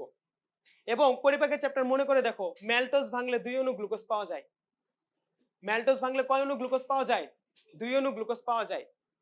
মল্টেজ এনজাইম লাগে, তাই না? তাহলে ম্যালটোজ ভাঙলে 2 অণু গ্লুকোজ কেন পাওয়া যাবে? কারণ 2 অণু গ্লুকোজ থেকেই কার সৃষ্টি হয়েছে? ম্যালটোজের সৃষ্টি হয়েছে। এবং সেই গ্লুকোজগুলো কি আলফা প্রকৃতির নাকি বিটা প্রকৃতির? আলফা প্রকৃতির। একদম পানির মতো ক্লিয়ার করে দেওয়া আছে, পড়বা, পরীক্ষায় আসবে অ্যানসার করবা। এরপরে বিটা গ্লুকোজ যদি 2টা নাও, তাহলে যেই ডাইস্যাকারাইড পাওয়া যাবে নাম কি? সেলোবায়োজ। সেলোবায়োজ। একটু নতুন জিনিস মুখস্থ করবা। এখন একটা আলফা গ্লুকোজ নিছো, আরেকটা ফ্রুক্টোজ নিছো বিটা শ্রেণীর, বিটা ফ্রুক্টোজ নিছো, সেখান থেকে যেই জিনিস তৈরি হবে সেটার নাম হচ্ছে কি? সুক্রোজ, যাকে আমরা চিনি হিসেবে চিনি। চিনি হিসেবে আমরা খাই চিনি, এটা হচ্ছে আমাদের চিনি। বুঝতে পারছি? তাহলে আমাদের চিনিটা কি মনোস্যাকারাইড নাকি ডাইস্যাকারাইড? ডাইস্যাকারাইড। ডাইস্যাকারাইড যে চিনি আমরা কিনি। আর গ্ল্যাক্সোজ ডি যেটা বাজারে পাওয়া যায় সেটা কি? মনোস্যাকারাইড। আবার আলু কিনি, সেটা কি? পলিস্যাকারাইড। ভাত খাই, সেটা কি? কিন্তু সবগুলোর মধ্যে গ্লুকোজ আছে, সবগুলা জিনিসের মধ্যে গ্লুকোজ আছে। কেউ ছোট, কেউ বড়, কেউ মনোস্যাকারাইড, কেউ ডাইস্যাকারাইড, কেউ অলিগোস্যাকারাইড, কেউ পলিস্যাকারাইড। সবগুলা জিনিসই গ্লুকোজ। গ্লুকোজের বিভিন্ন ফর্ম প্রকৃতিতে ছড়ায় ছিটে আছে। কথা বুঝতেছি? ওকে। তাহলে গ্লুকোজ আলফা এবং ফ্রুক্টোজ বিটা মিলে তৈরি করে হচ্ছে কি? সুক্রোজ। আবার গ্লুকোজ এবং এক অণু গ্লুকোজ এক অণু গ্যালাক্টোজ মিলে তৈরি করবে কি? ল্যাকটোজ, যেটা দুধের প্রধান শর্করা। মেডিকেল 20-21 প্রশ্ন, দুধের প্রধান ডাইস্যাকারাইডের নাম কি? উত্তর কি হবে? ল্যাকটোজ হবে, ল্যাকটোজ হবে, ল্যাকটোজ হবে। আর ল্যাকটোজ ভাঙলে কি কি পাওয়া যায়? গ্লুকোজ আর গ্যালাক্টোজ।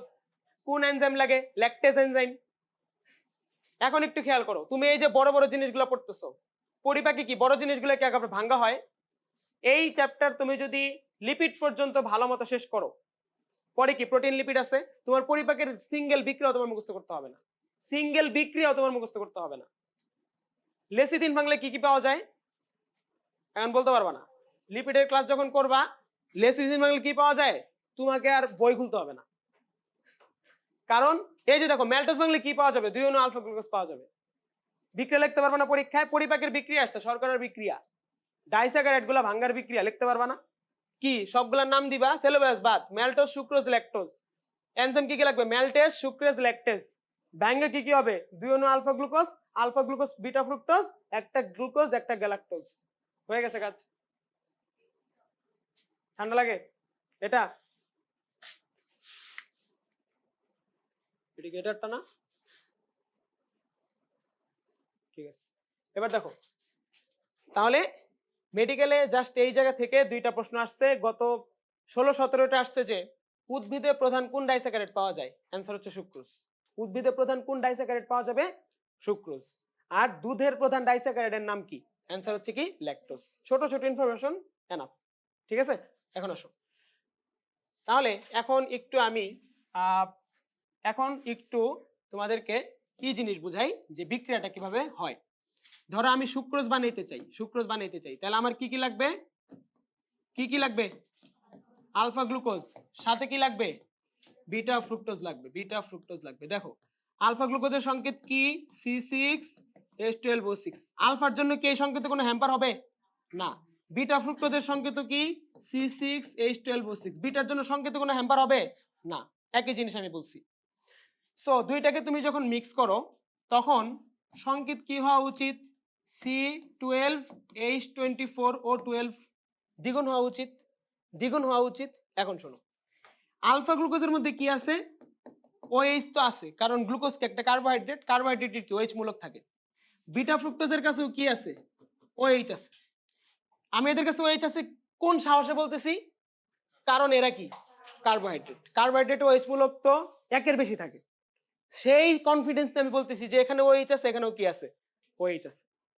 যখন তারা যুক্ত হবে, এখন প্রশ্ন হচ্ছে যে মনোস্যাকারাইড আলাদা থাকবে, ডাইস্যাকারাইড করতে হলে কি হইতে হবে? যুক্ত হইতে হবে, বিক্রিয়া করে যুক্ত হইতে হবে। যুক্ত কিভাবে হয়?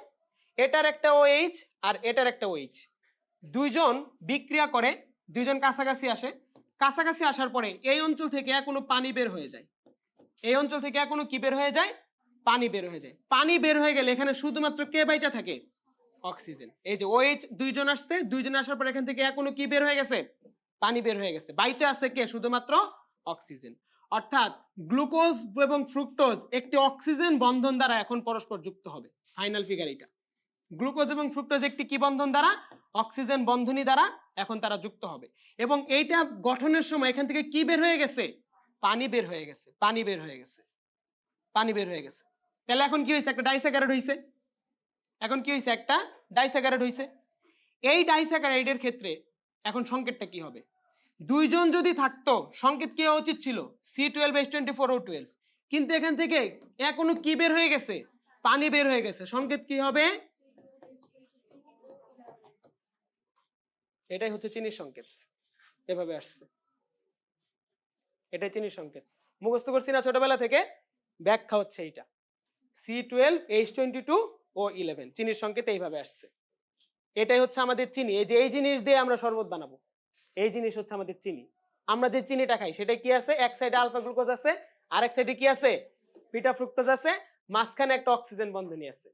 এই অক্সিজেন বন্ধনীর নামই হচ্ছে গ্লাইকোসাইডিক বন্ধনী।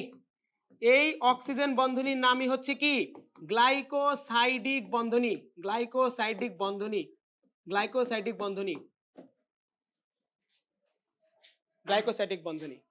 বায়োলজিকে মনে প্রাণে শিখো, ব্যাখ্যা সহ শিখো। কোন কোনায় কি হইতেছে তুমি নিজে অনুধাবন করতে পারবা। রাস্তায় হাঁটার সময়, জিনিস ইউজ করার সময়, তুমি ঘুমানোর তুমি চলাফেরা করার সময়, কেমিস্ট্রি বায়োলজি ভালো মতো যদি শিখো, তুমি অনুধাবন করতে পারবা যে এই কাঠের মধ্যে কি কি আছে, কোথায় কি আছে। এই কাঠের গঠন কি?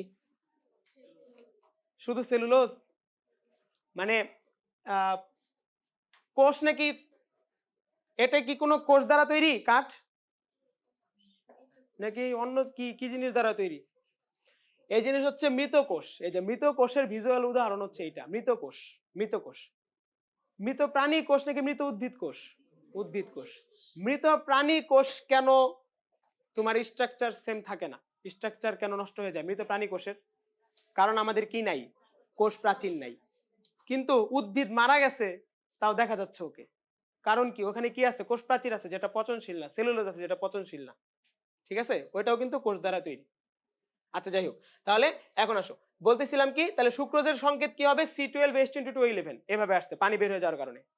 এখন একটু খেয়াল করো, এখানে যতগুলো আমাদের ডাইস্যাকারাইড আছে সবার সংকেত সেম হবে, C12H22O11। কিভাবে? কারণ গ্লুকোজ গ্লুকোজ C6H12O6 না, পানি বের হয়ে যাবে, থাকবে কি C12H22O11। আবারও কি গ্লুকোজ গ্লুকোজ, তাহলে সেলুলোজে কি হবে C12H22O11। এখানে আমরা কি দুইটা 6 কার্বনের, তার মানে কি C12H22O11। এখানেও কি গ্লুকোজে 6 কার্বনের, গ্যালাক্টোজে কি 6 কার্বনের, তার মানে ল্যাকটোজ কি হবে C12H22O11। অর্থাৎ আমাদের কয়টা ডাইস্যাকারাইড পড়তে হয়, চারটা। চারটারই সাধারণ সংকেত কি C12H22O11। আর মনোস্যাকারাইডের সাধারণ সংকেত কি ছিল CnH2nOn। ডাইস্যাকারাইডের কি C12H22O11। মিলাইতে পারতেছি? ওকে, তাহলে এখন খেয়াল করো, ডাইস্যাকারাইড কি নিয়ে গঠিত, দুই অণু কি মনোস্যাকারাইড। এটি গঠনের সময় কি বের হয়, এখনো পানি বের হয়, এখনো পানি বের হয়। পানি বের হওয়ার পরে যে বন্ধনী, অক্সিজেন বন্ধনী যেটা তৈরি হয় সেটার নাম হচ্ছে কি গ্লাইকোসাইড অথবা গ্লাইকোসাইডিক, সমস্যা নাই, একই কথা। সাধারণ সংকেত কি এদের C12H22O11। এবং উদাহরণ হচ্ছে চারটা, সুক্রোজ, সেলোবায়োজ, ম্যালটোজ, ল্যাকটোজ। আর বিক্রিয়ার ওদের ফর্মুলাটা হচ্ছে এরকম, একদম বেসিক পড়া ডাইস্যাকারাইডের। কথা ক্লিয়ার? এর মধ্যে দুধে প্রধানত কোনটা পাওয়া যাবে, ল্যাকটোজ। আর উদ্ভিদে প্রধানত কোনটা পাওয়া যাবে, সুক্রোজ। একটা 16-17 সালের প্রশ্ন আর একটা 20-21 সালের প্রশ্ন।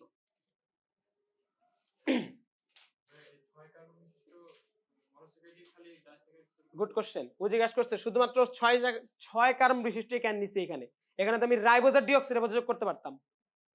অ্যানসার হচ্ছে যে প্রকৃতিতে এগুলো পাওয়া গেছে, তুমি চাইলে 5 কার্বন দিয়ে বানাইতে পারবা। এন দিয়ে প্রকাশ করলে তোমার এই যে এখানে কিছু ব্যাপার চলে আসবে, 2n, আবার 2n-2, n-1, ওইটাই কিন্তু ভালো কোশ্চেন বলছে, 2n, n-2 আর হচ্ছে 2n-1, এই 2n-2, n-1। বাট ওইটাই দুইটা জিনিস সেম হইতে হবে, মানে দুইটাই 5 কার্বন হইতে হবে, নাহলে দুইটা 4 কার্বন হইতে হবে। তুমি যদি একটা 5 কার্বন একটা 4 কার্বন নাও তখন আবার ওইটা সাধারণ সংকেত আসবে না, ঠিক আছে। কিন্তু প্রাকৃতিক যতগুলো পাওয়া গেছে সবগুলাই কি, মানে এই দুইটা হেক্সোজের সম্মিলিত রূপ হিসেবেই একটা ডাইস্যাকারাইড, এটাই হচ্ছে প্রকৃতিতে পাওয়া গেছে বেশি। যেমন দুধের মধ্যে কি এই যে এটা, আর উদ্ভিদের মধ্যে মনে করো সেলোবায়োস কিছু থাকে আর সুক্রোজ বেশি থাকে, কাজ হয়ে গেছে, মানে পড়া শেষ, জীবজগৎ পড়া শেষ, ক্লিয়ার। আমাদের বডিতে ডাইস্যাকারাইড নাই, মানে আমাদের বডিতে ন্যাচারালি অকারিং ডাইস্যাকারাইড নাই, শুধুমাত্র ওই যে মাতৃ দুধের মধ্যে কিছু ডাইস্যাকারাইড পাওয়া যায়। মানুষের বডিতে ন্যাচারালি অকারিং ছেলেদের ক্ষেত্রে কোন মনোস্যাকারাইড তৈরি হয়, ফ্রুক্টোজ, শুক্রাণুতে থাকে, তাই না? শুক্রাণুর সেমিনাল ফ্লুইডে কি সুক্রোজ থাকে, ফ্রুক্টোজ থাকে না, সেটাকে একটি মনোস্যাকারাইড। আর আমাদের বডিতে ন্যাচারালি অকারিং পলিস্যাকারাইড থাকে, সেটা কি গ্লাইকোজেন, পলিস্যাকারাইড থাকে, তাই না, গ্লাইকোজেন।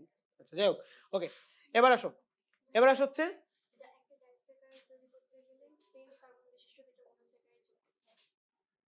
না, তুমি যে কোনো দুইটা মনোস্যাকারাইড নিতে পারবা, কিন্তু প্রকৃতিতে অস্তিত্ব নাই। তুমি চাইলে রাইবোজ আর গ্লুকোজকে যুক্ত করতে পারবা, কিন্তু প্রকৃতিতে এরকম যৌগ নাই। প্রকৃতিতে যেই যৌগগুলো আছে সেগুলো তোমাদের বই দেওয়া হয়েছে, বুঝতে পারছি। চাইলে তুমি বিক্রিয়া করাইতে পারবা, কারণ দুইজনের কাছে কি আছে, ওইচ আছে, বিক্রিয়া তুমি করাইতে পারবা কন্ট্রোলড উপায়, কিন্তু এটা লাগবে না বলতে বইয়ের মধ্যে নাই, কারণ প্রকৃতিতে নাই ওইটা, ঠিক আছে। আচ্ছা এখন আসো, এবার সুক্রোজ, উদ্ভিদের প্রধান কি ডাইস্যাকারাইড, মেডিকেল অ্যাডমিশনের 16-17 প্রশ্ন। সুক্রোজের সংকেত আমরা বাকি ইনফরমেশন মুখস্থ করবা, ওগুলা আর তেমন কিছু বলবো না। এখানে দেখো আমি তো স্ট্রাকচার একটু মোটামুটি ভাবে বলে দিচ্ছি, আসল স্ট্রাকচার এরকম, একটা আলফা গ্লুকোজ আর একটা কি বিটা ফ্রুক্টোজ। দেখো মাঝখানে কোন বন্ধন দ্বারা যুক্ত আছে, অক্সিজেন বন্ধন। এই অক্সিজেন বন্ধনের নামই হচ্ছে কি গ্লাইকোসাইড বন্ধন। এটা গঠনের সময় এখান থেকে কি বের হয়ে গেছে, পানি বের হয়ে গেছে, শেষ, এটা ডাইস্যাকারাইড।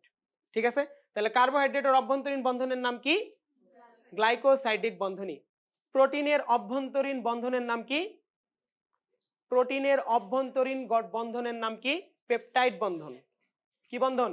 পেপটাইড বন্ধন। প্রোটিনের অভ্যন্তরীণ বন্ধনের নাম। এই যে হাতের এখানে কি প্রোটিন আছে না প্রচুর পরিমাণে? এই যে প্রোটিন, একটা পার্টের সাথে আরেকটা প্রোটিন, একটা অ্যামিনো অ্যাসিডের সাথে আরেকটা অ্যামিনো অ্যাসিড কোন বন্ধন দ্বারা যুক্ত আছে?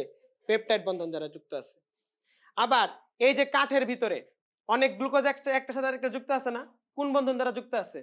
গ্লাইকোসাইডিক বন্ধনী দ্বারা যুক্ত আছে।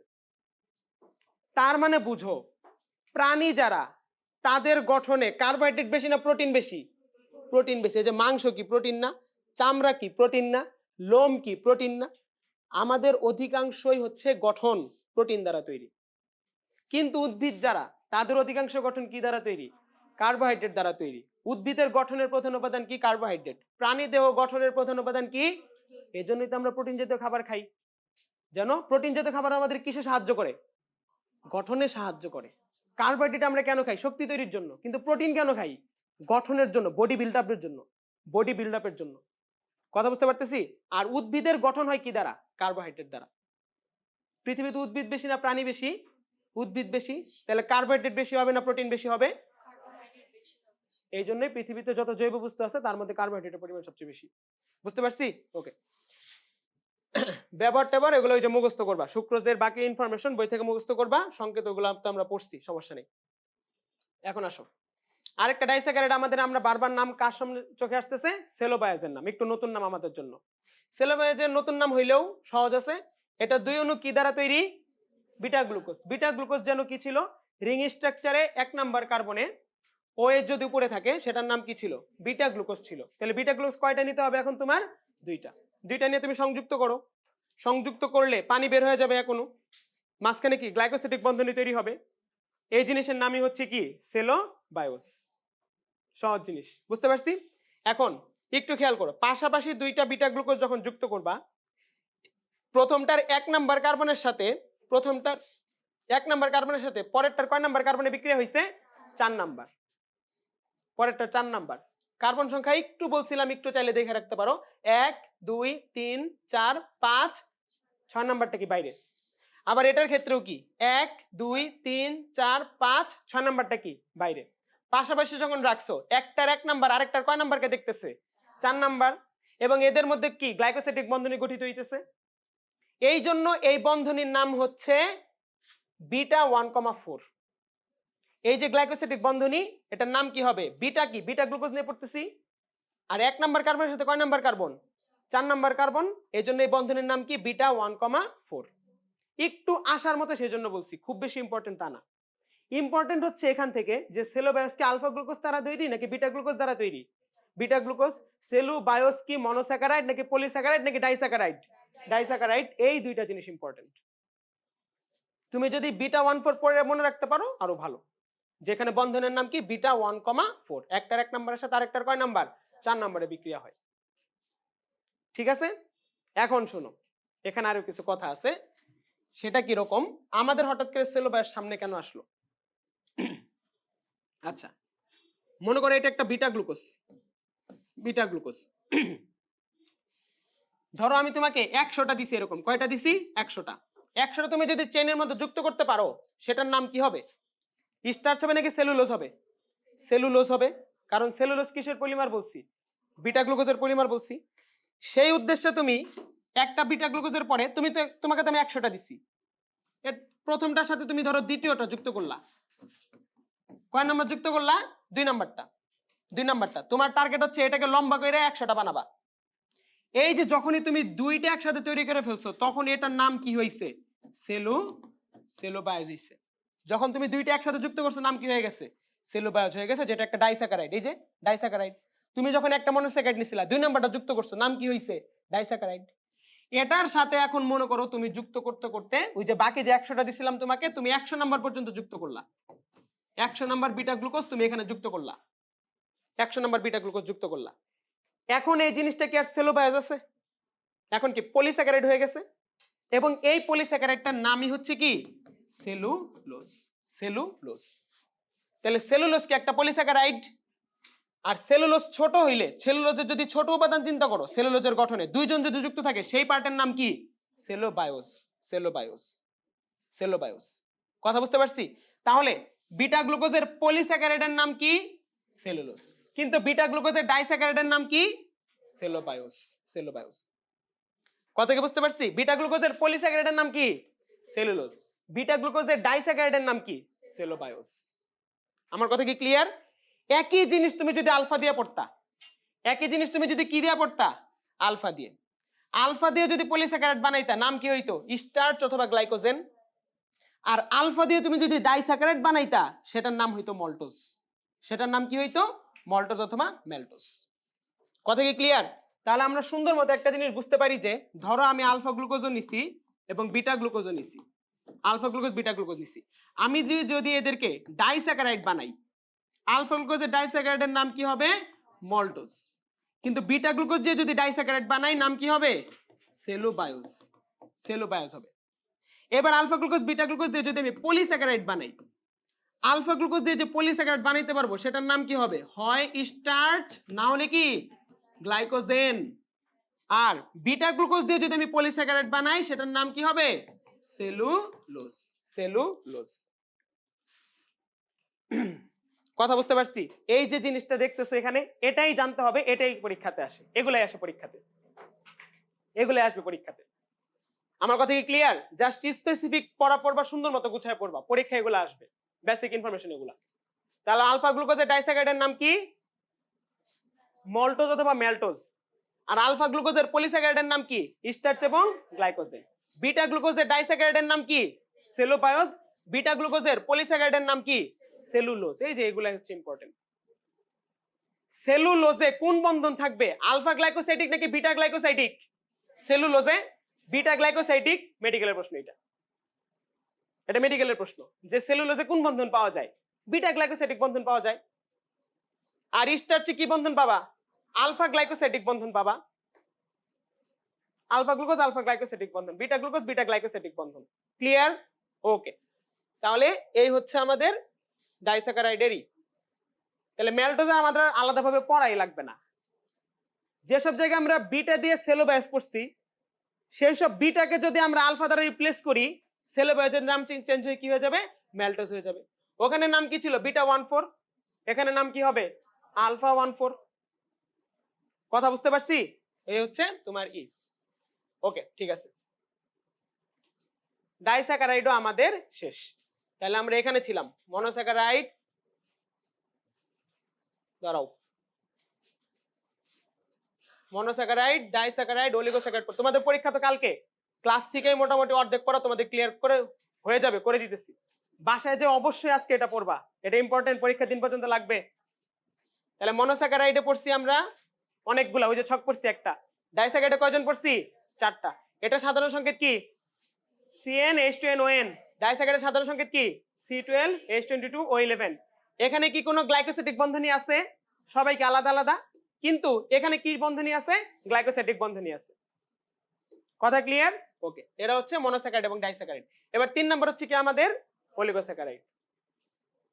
অলিগোস্যাকারাইডে মনোস্যাকারাইড সংখ্যা কত? 3 থেকে 10। কনসেপ্টটা বুঝো, কনসেপ্টটা বুঝো, শুনো কনসেপ্টটা বুঝো।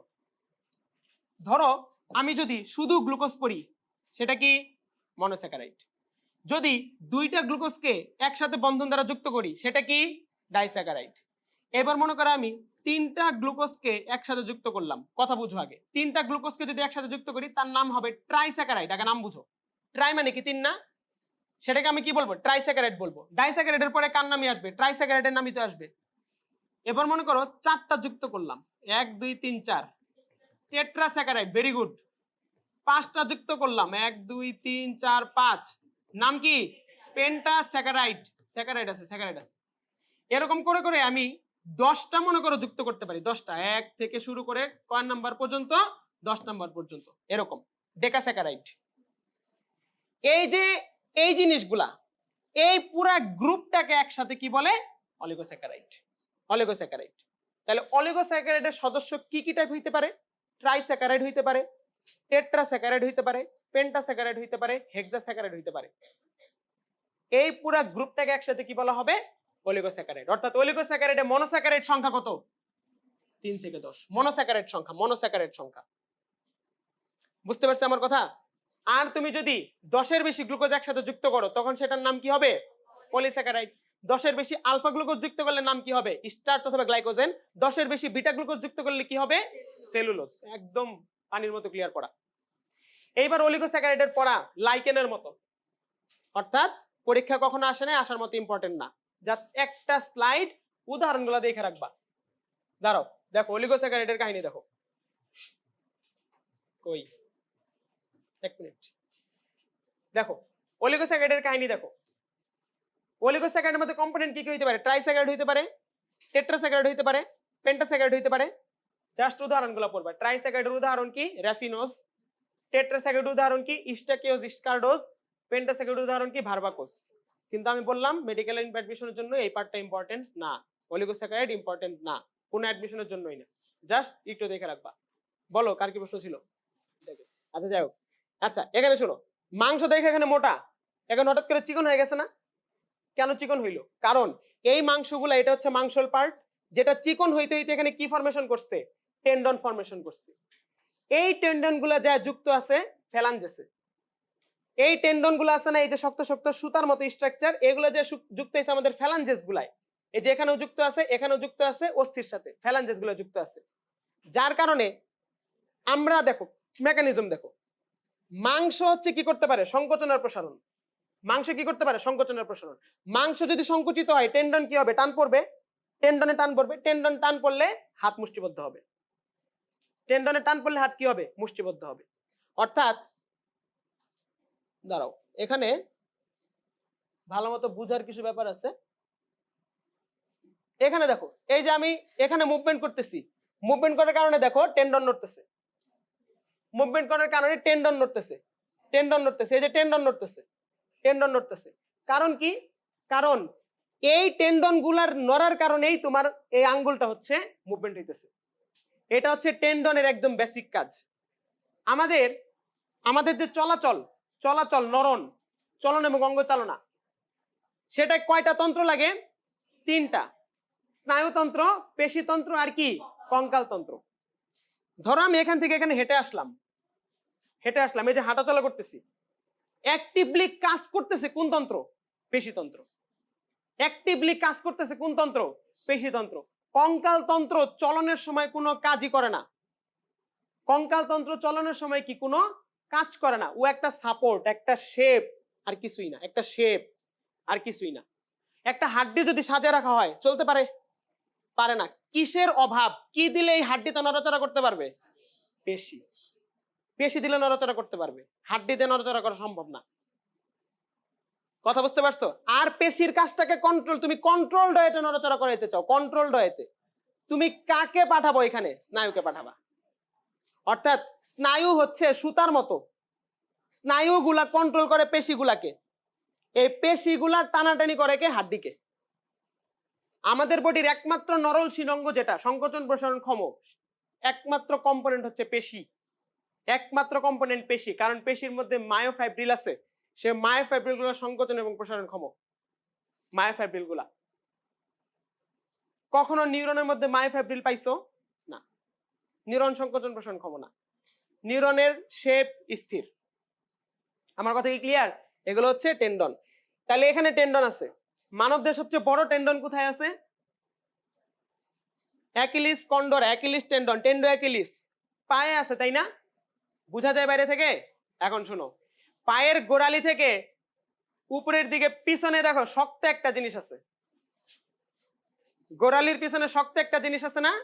এই যে এরকমই, এই যে এরকমই, কিন্তু ওইটা কি সাইজে আরো কি বড়, অনেক বড় না একটা জিনিস? এটার নাম হচ্ছে অ্যাকিলিস টেন্ডন, টেন্ডো অ্যাকিলিস। মানবদের সবচেয়ে বড় টেন্ডন, মানবদের সবচেয়ে বড় টেন্ডন। এই বাজে কথা। আচ্ছা যাই হোক, হ্যাঁ এটাই। এই অ্যাকিলিস টেন্ডন কাটলে মানুষ হাঁটতে পারে না, হাঁটতে পারবে না। এই যে হাঁটাচলা করতেছি না, দৌড়াদৌড়ি করতেছি, অ্যাকিলিস টেন্ডন যদি কেটে দেওয়া হয়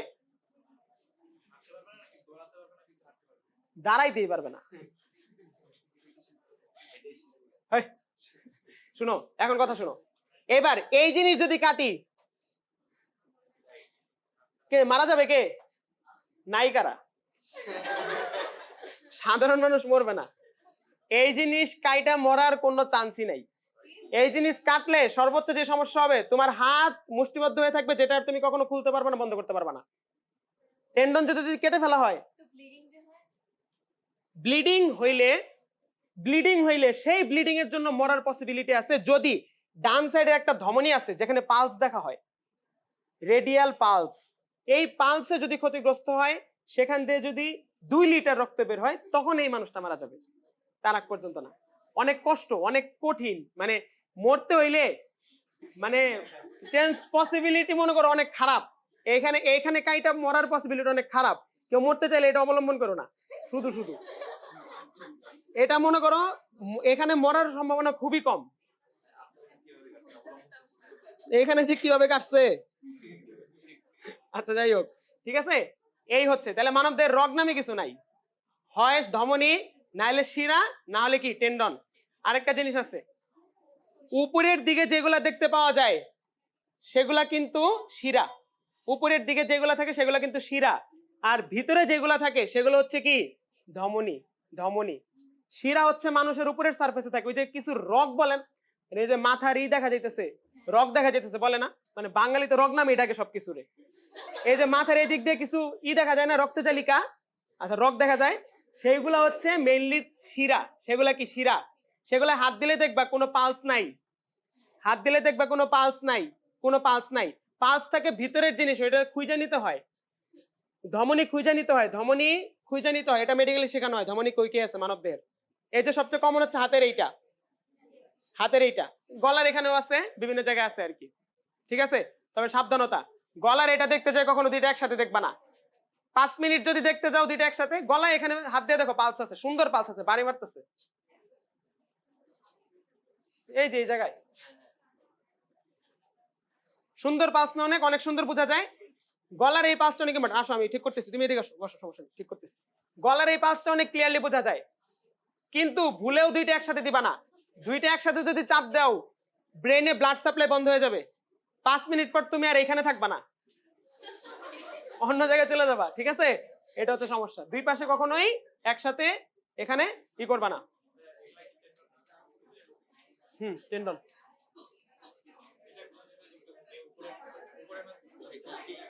উল্টা টেন্ডন দুইটা একসাথে চাপ দিয়ে ধরে রাখবা, মারা যাবে 5 মিনিট পর।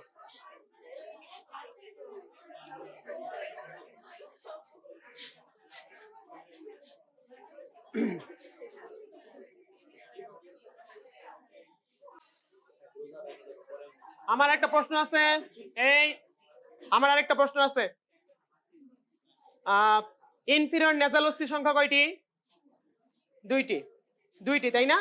ডান সাইডের নাকের নিচে একটা, বাম সাইডের নাকের নিচে একটা, ভিতরে আর কি, ভিতরে ইনফিরিয়র নেজাল কঙ্কা। আমার প্রশ্ন হচ্ছে যে, যেহেতু ইনফিরিয়র নেজাল কঙ্কা নামে একটা জিনিস আছে, সুপিরিয়র নেজাল কঙ্কাও আছে বডিতে, আছে না?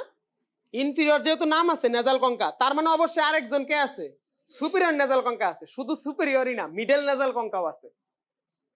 নেজাল কঙ্কা 3টা। নেজাল কঙ্কা কয় ধরনের? 3 ধরনের, superior, middle, inferior. Superior, middle, inferior. Superior মানে কি উপরেরটা, মিডল মানে কি মাঝখানেরটা, ইনফেরিয়র মানে কি নিচেরটা। তাহলে নাকের দুই সাইডে কঙ্কা কয়টা করে আছে? 3টা করে। এই সাইডে 3টা, এই সাইডে 3টা। যার মধ্যে তোমরা পড়ছো ইনফেরিয়র যে দুইটা, সেই দুইটা কি আলাদা অস্থি? দুইটা আলাদা অস্থি। ইনফেরিয়র নেজাল কঙ্কা দুইটা থাকে মানুষের। আমার প্রশ্ন হচ্ছে যে সুপিরিয়র আর মিডল তাহলে কোন অস্থির অংশ? অ্যান্সার হচ্ছে ইথময়েড অস্থির অংশ। কোন অস্থির অংশ? ইথময়েড অস্থির অংশ, নেজাল কঙ্কা। আচ্ছা, মুখ শ্বসন শ্বাস কি হয়েছে না পড়া? কোশ্চেন করি একটা, সেটা হচ্ছে যে নাক দিয়ে শ্বাস নিলে সহজে গলা শুকায় না, মুখ দিয়ে শ্বাস নাও 30 সেকেন্ডের মধ্যে গলা শুকায় যাবে, তাই না? কেন? কি করে? শিখতে করে। আসলে ওই যে কঙ্কাগুলো বলতেছি না, এটা হচ্ছে কঙ্কাগুলার কাজ। নাকের ভিতরে কঙ্কা, আসলে কঙ্কা কি জিনিস এটা তো আসলে তোমরা কঙ্কা বুঝা পড়ছো? কঙ্কা কি জিনিস জানো? 1 মিনিট।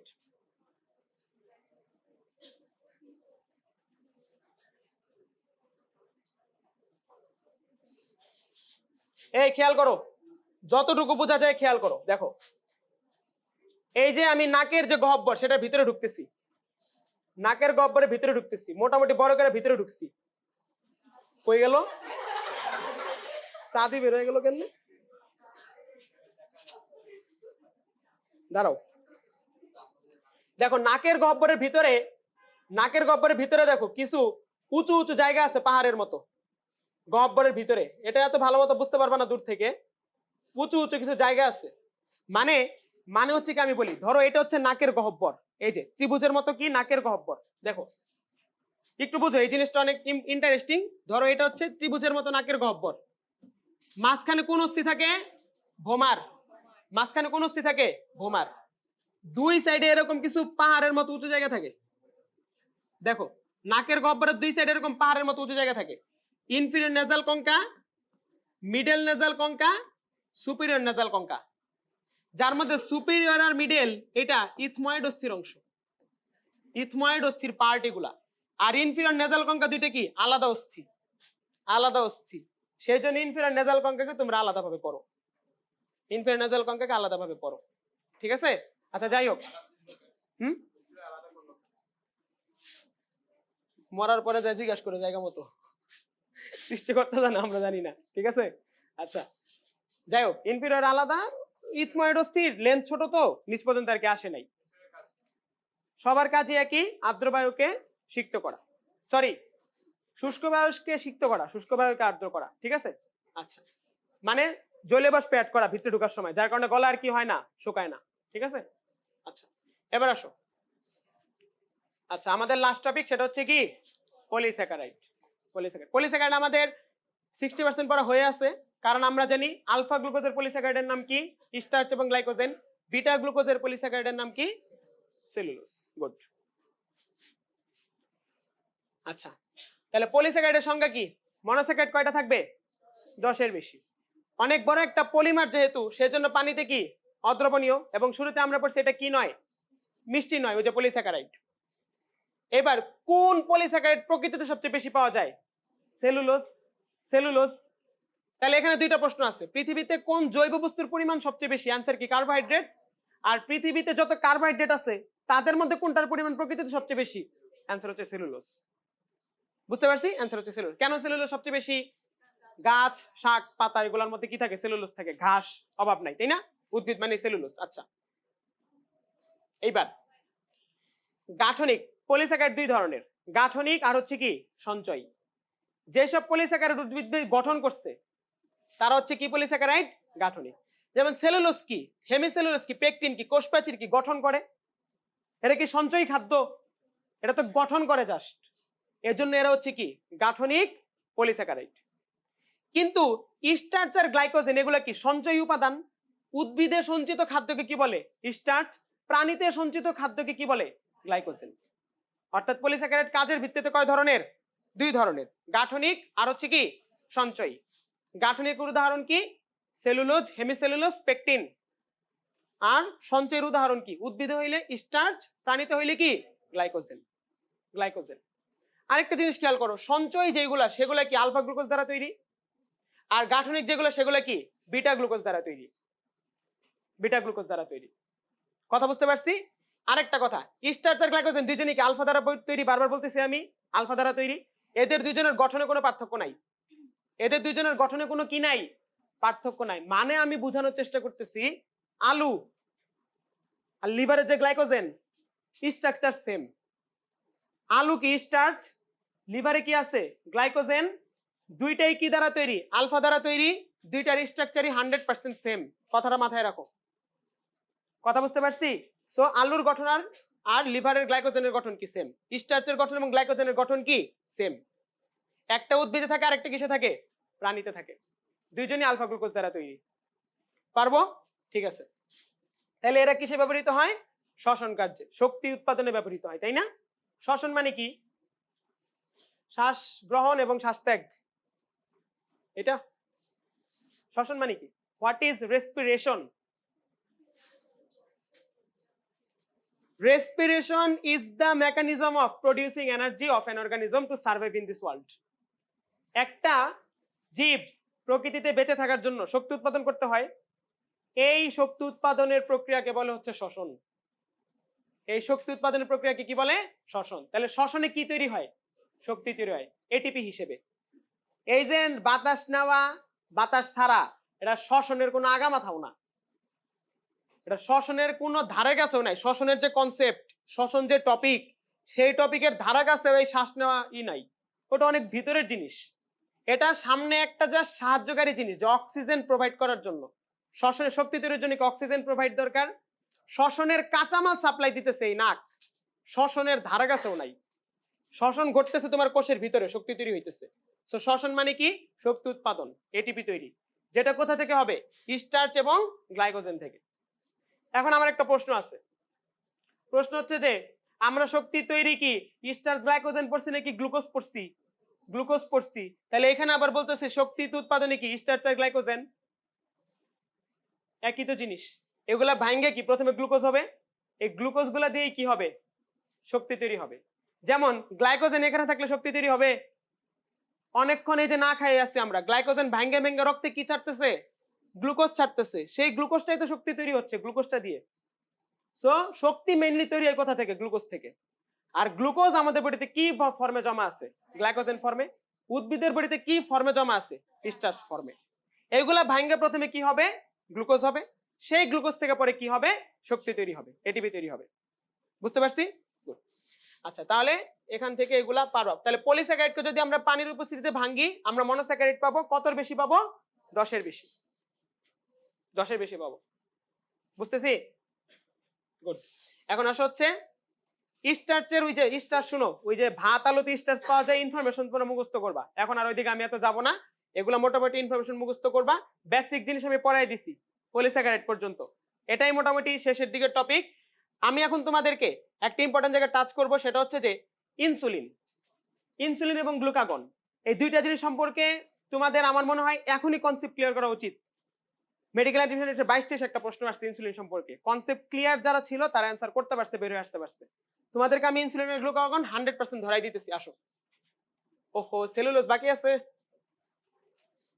সেলুলোজ তো একটু, আচ্ছা আমরা কি সেলুলোজ খাই? হ্যাঁ, ঘাস ঘাস খাই, শাকসবজি খাই। সেলুলোজ আমরা খাই, ঘাস খাই না, কিন্তু শাক খাই। একই তো, দুইটাই তো সেলুলোজ। লাল শাক, সবুজ শাক, কলমি শাক, পাট শাক, লাউ শাক, তাই না? তারপরে ডাটা, সবজির মধ্যে তরকারির মধ্যে ডাটা দেওয়া হয়, সেখানেও কি আছে? সেলুলোজ আছে। সো মেইন কথা হচ্ছে আমরা সেলুলোজ খাই এবং আমাদের খাওয়া উচিত। আমাদের খাওয়া উচিত সেলুলোজ। কেন খাওয়া উচিত? সেলুলোজ বেশি খাইলে কি রাফেজ হিসেবে কোষ্ঠকাঠিন্য দূর করবে, ক্যান্সার দূর করবে, মলটাকে নরম করবে এবং খুব ইজিলি কোনো ডায়াফ্রামের প্রেসার ছাড়াই কোলন সুন্দর মতো মলটাকে বের করতে পারবে। আর যদি আমরা সেলুলোজ কম খাই, কোষ্ঠকাঠিন্য হবে। কোষ্ঠকাঠিন্য যদি হয়, ডায়াফ্রাম দিয়ে প্রচুর প্রেসার দিতে হবে মলত্যাগের জন্য, ডায়াফ্রাম দিয়ে প্রচুর স্ট্রেন করতে হবে মলত্যাগের জন্য, যার কারণে তোমার অ্যানাল ক্যানেলের যে এরিয়া আছে, পায়ুপথের যে এরিয়া আছে, সেখানে ব্লিডিং হবে, সেখানে ব্লিডিং হবে। অনেক মানুষেরই এই রমজানের যে ঈদ আসতেছে, ঈদের পরে অ্যানালের রিজিয়নে, অ্যানাল ক্যানেলের রিজিয়নে ব্লিডিং নিয়ে আসে ডাক্তারদের কাছে। ব্লিডিং নিয়ে আসে কারণ কি?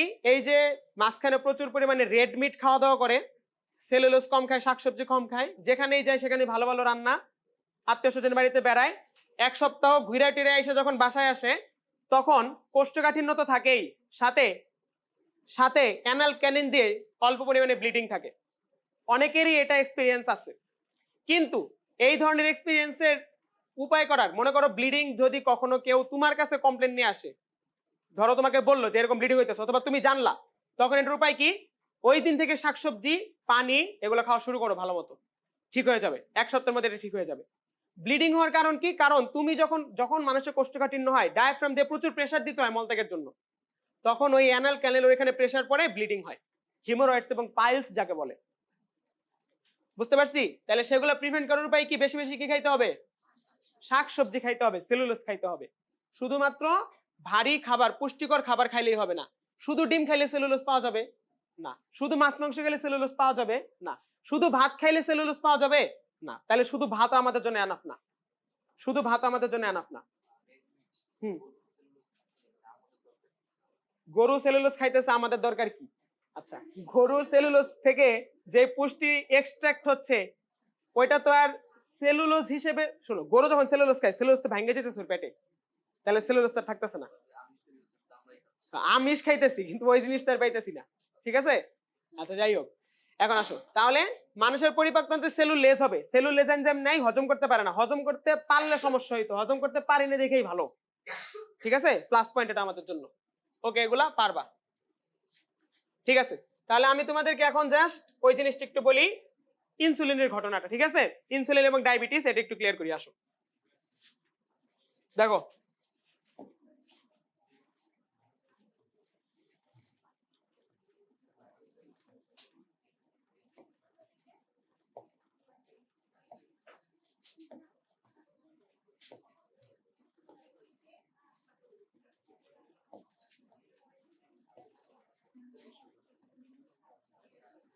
এই সময় কয়টা বাজে? আচ্ছা, আর 10 মিনিট, 3:45। তোমাদের কয়টা পর্যন্ত ক্লাস? আচ্ছা, বেশিক্ষণ রাখবো না, আমার টপিক মোটামুটি আগে আসছে, কিছু জিনিস আর একটু টাচ করে ছেড়ে দিচ্ছি, দেখো।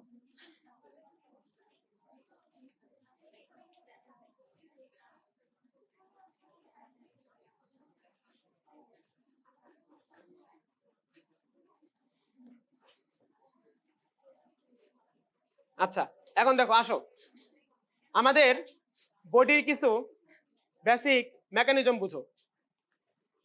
এই যে আমাদের যে টিস্যু অথবা কোষগুলা, তারা বেঁচে থাকার জন্য আসলে কি চায়? এটিপি চায়। অক্সিজেন গ্লুকোজ কিছু ওর দরকার নাই। একটা কোষ বেঁচে থাকতে হইলে ওর এটিপি দরকার। ওর কি দরকার? এটিপি দরকার। তার মানে আমার এই হাতের এই কোষ, এই যে বেঁচে থাকার জন্য কি চায়? এটিপি চায়। সুন্দর মতো বলো, কি চায়? এটিপি চায়। অক্সিজেনও চায় না, গ্লুকোজও চায় না, এটিপি চায়। এখন বাইরে থেকে কি আমরা এটিপি খাই? এটিপি কি কোনো ফর্মে পাওয়া যায়? যায় না, এটিপি কোনো ফর্মে পাওয়া যায় না। এই জন্য আমরা কি করি? বাইরে থেকে ওকে কাঁচামাল প্রোভাইড করি। এটিপি তো প্রোভাইড করতে পারতেছি না, আমরা কি প্রোভাইড করি? কাঁচামাল প্রোভাইড করি। কাঁচামাল প্রোভাইড কি কি করব আমরা? অক্সিজেন এবং গ্লুকোজ। কি কি প্রোভাইড করব? অক্সিজেন এবং গ্লুকোজ। অক্সিজেন এবং গ্লুকোজ যদি প্রোভাইড করতে পারি, ও কি তৈরি করে নিতে পারবে? এটিপি তৈরি করে নিতে পারবে। কিসের মাধ্যমে? মাইটোকন্ড্রিয়ার মাধ্যমে এবং সাইটোপ্লাজমের মাধ্যমে, তাই না? সো আমাদের টার্গেট হচ্ছে কি? কোষগুলোকে কি কি সাপ্লাই দেওয়া? অক্সিজেন এবং গ্লুকোজ সাপ্লাই দেওয়া। এখন আসো, এই কোষটা হাতের এখানে মনে করো যে কোষ আছে, সে অক্সিজেন কিভাবে পাবে? এই যে নাক দিয়ে অক্সিজেন নিতেছি, এটা কি রক্তের মাধ্যমে এখানে যাবে। আবার মুখ দিয়ে কি খাবার খাইতেছি, সেটাও রক্তের মাধ্যমে গ্লুকোজ কি এখানে আসবে। তাহলে একটু খেয়াল করো, এই কোষটা অক্সিজেন এবং গ্লুকোজ পায় রক্তের মাধ্যমে। কিসের মাধ্যমে? রক্তের মাধ্যমে। এইবার আসো, তাহলে আমাদের হার্টের কাছে যে রক্ত আছে, রক্তের ভিতরে অক্সিজেন আছে আর কি আছে? গ্লুকোজ আছে। ধমনির মাধ্যমে হার্ট কি করে? এই অক্সিজেন এবং গ্লুকোজকে সব কোষে পাঠায়, সব কোষে পাঠায়। এই যে হার্ট এখানে বসে আছে, হার্টের কাজ কি? পাম্প করবে, জোরে জোরে পাম্প করবে, অক্সিজেন এবং গ্লুকোজ কি সব কোষে পৌঁছে যাবে। সুন্দর সিস্টেম, পাম্প করতেছে, অক্সিজেন এবং গ্লুকোজ কি সব কোষে পৌঁছে যাচ্ছে।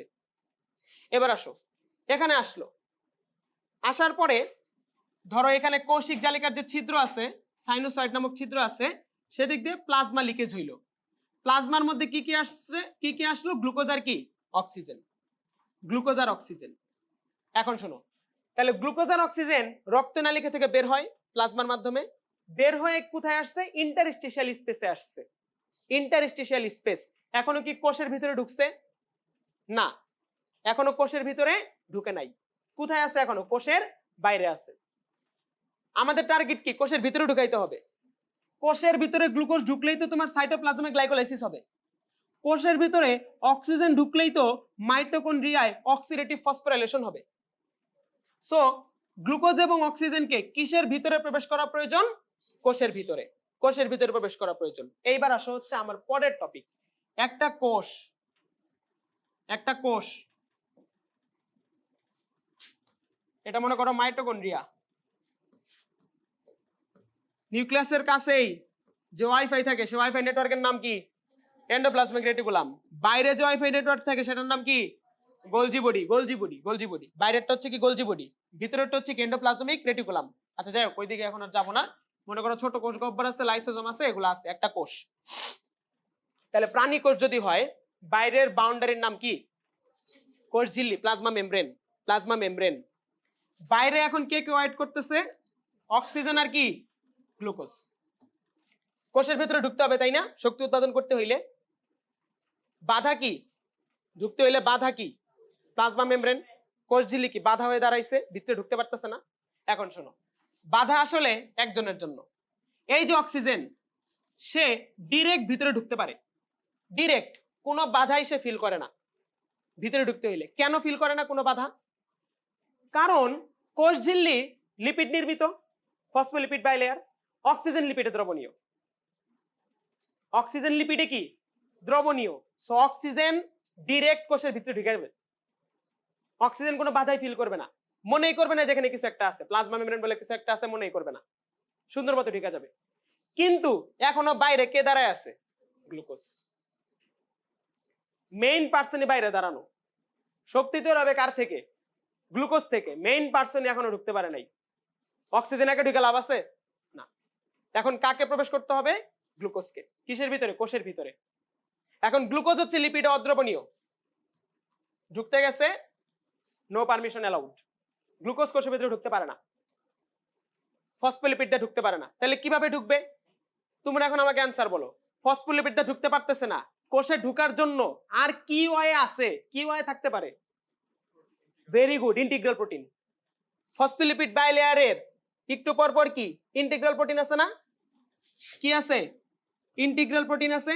ইন্টিগ্রাল প্রোটিন আছে, অবশ্যই কি সারফেস প্রোটিনও তো থাকে, লিপিড সম্পৃক্ত করে প্রোটিনও তো থাকে ফসফোলিপিডে, প্লাজমা মেমব্রেনে। আরে বাবা, এই প্রোটিনগুলোর জন্যই তো মোজাইক বলে। প্রোটিনগুলোর জন্য কি বলে? মোজাইক। লিপিড পোর্শনের জন্য কি বলে? ফ্লুইড। প্রোটিনগুলো কি মোজাইকের মতো মনে হইতেছে না একটু পর পর? এগুলা কি মোজাইক গঠন, আর লিপিডগুলা কি ফ্লুইড গঠন, কারণ এটা নড়াচড়া করে, নড়াচড়া করে। আবার আইসবার্গ মডেল অনুযায়ী প্রোটিনগুলো হচ্ছে আইস, বরফের টুকরা, আর সমুদ্রের পানিটা হচ্ছে কি? লিপিড। লিপিড। আচ্ছা যাক, ফ্লুইড মোজাইক মডেল এগুলো বাদ। মেন কথা হচ্ছে গ্লুকোজ ঢোকার জন্য ইন্টিগ্রাল প্রোটিন থাকে, গ্লুকোজ ট্রান্সপোর্টার বলি আমরা এটাকে, গ্লুকোজ ট্রান্সপোর্টার, ইন্টিগ্রাল প্রোটিন। এখন কথা শোনো, তাইলে মনে হইতেছি খুব ইজি যে গ্লুকোজ এটা দিয়ে কি কোষের ভিতরে প্রবেশ করবে? মনে হইতেছে খুব ইজি। ঝামেলা আছে, এই বাইরের দরজা বন্ধ থাকে। শুনো, এইবারই আসল পড়া, আসল পড়া এখানেই। এখন কনসেন্ট্রেশন দাও। গ্লুকোজ ঢুকতে আসলে এই দিক দিয়ে, গ্লুকোজের রাস্তা এইটা, কিন্তু দরজা কি? ক্লোজড, দরজা বন্ধ। এখন এই দরজা খুলবে কিভাবে সেটা হচ্ছে প্রশ্ন। এই দরজাটা এখন খুলবে কিভাবে সেটা হচ্ছে প্রশ্ন। এটাই কি ফাইনাল স্টেপ, তাই না? দরজা খুললেই ভিতরে ঢুকে যাবে, সাইটোপ্লাজমে গ্লুকোজ আসলে কি গ্লাইকোলাইসিস হবে। তাহলে লাস্ট বাধা কি আছে? দরজাটা খোলা। দরজা খুললেই কাজ শেষ। অনেকখানি পথ অতিক্রম করে গ্লুকোজটা এই পর্যন্ত গেছে, আমরা খাইছি স্টার্চ। তার আগে শুনো, বাতাসে ছিল কার্বন ডাই অক্সাইড, সূর্যের আলো দিয়ে গাছে তৈরি হয়েছে কি? স্টার্চ। স্টার্চ বাজারে আসছে আলু, আমরা সেটাকে কিনছি, কিনে আইনা কাটাকাটি করে রান্না করছি, রান্না করার পর মুখ দিয়ে খাইছি স্টার্চ। নিচে ভাঙতে ভাঙতে কি হইছে? গ্লুকোজ। গ্লুকোজ হওয়ার পর ক্ষুদ্রান্ত্রের মাইক্রোফিলে দিয়ে কোথায় প্রবেশ করছে? রক্তে। রক্তে প্রবেশ করার পর রক্ত থেকে গেছে লিভারে, লিভার থেকে গেছে হার্টে, হার্ট থেকে ধমনির মাধ্যমে চলে আসছে হাতের এই কোষে, তার টার্গেটের জায়গায়। এই জিনিস কি ছিল? বাতাসের কার্বন ডাই অক্সাইড ছিল এক সময়। ঘুরতে ঘুরতে সূর্যের আলো উপস্থিতিতে এতখানি পথ অতিক্রম করে এখানে আসছে। লাস্ট বাধা কি? এই গেট। এই গেট দিয়ে ঢুকতে পারলে শক্তি তৈরি হয়ে যাবে। সূর্যের আলো দিয়ে পুরো পৃথিবী বাইচা আছে, সবকিছু বুঝতে পারতেছো? সবকিছু এটাতে বাইচা আছে। যাই হোক, এখন দেখো এবার এই গেটটা খুলবে কে? অ্যান্সার হচ্ছে যে গ্লুকোজ যদি একটা বাচ্চা হয়, তার গার্জিয়ান হচ্ছে ইনসুলিন। তার গার্জিয়ানকে ইনসুলিন।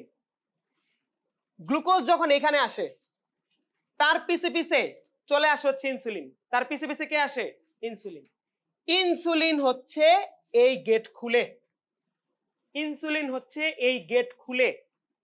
ইনসুলিন গেট খোলার পরেই গ্লুকোজ কোথায় প্রবেশ করতে পারবে? ভিতরে প্রবেশ করতে পারবে। ইনসুলিন যদি না থাকে কোনোদিনও এই গেট কি হবে না? খুলবে না। মানব দেহে ইনসুলিনের এটাই একমাত্র কাজ, মানব দেহে ইনসুলিনের এটাই একমাত্র কাজ। ইনসুলিনের ক্লাস গ্লাইকোলাইসিসেও না, গ্লাইকোজেনেসিসেও না। কোথাও পড়ছো গ্লাইকোলাইসিসে ইনসুলিন হরমোন? কোথাও পড়ছো গ্লাইকোলাইসিস ইনসুলিন হরমোন?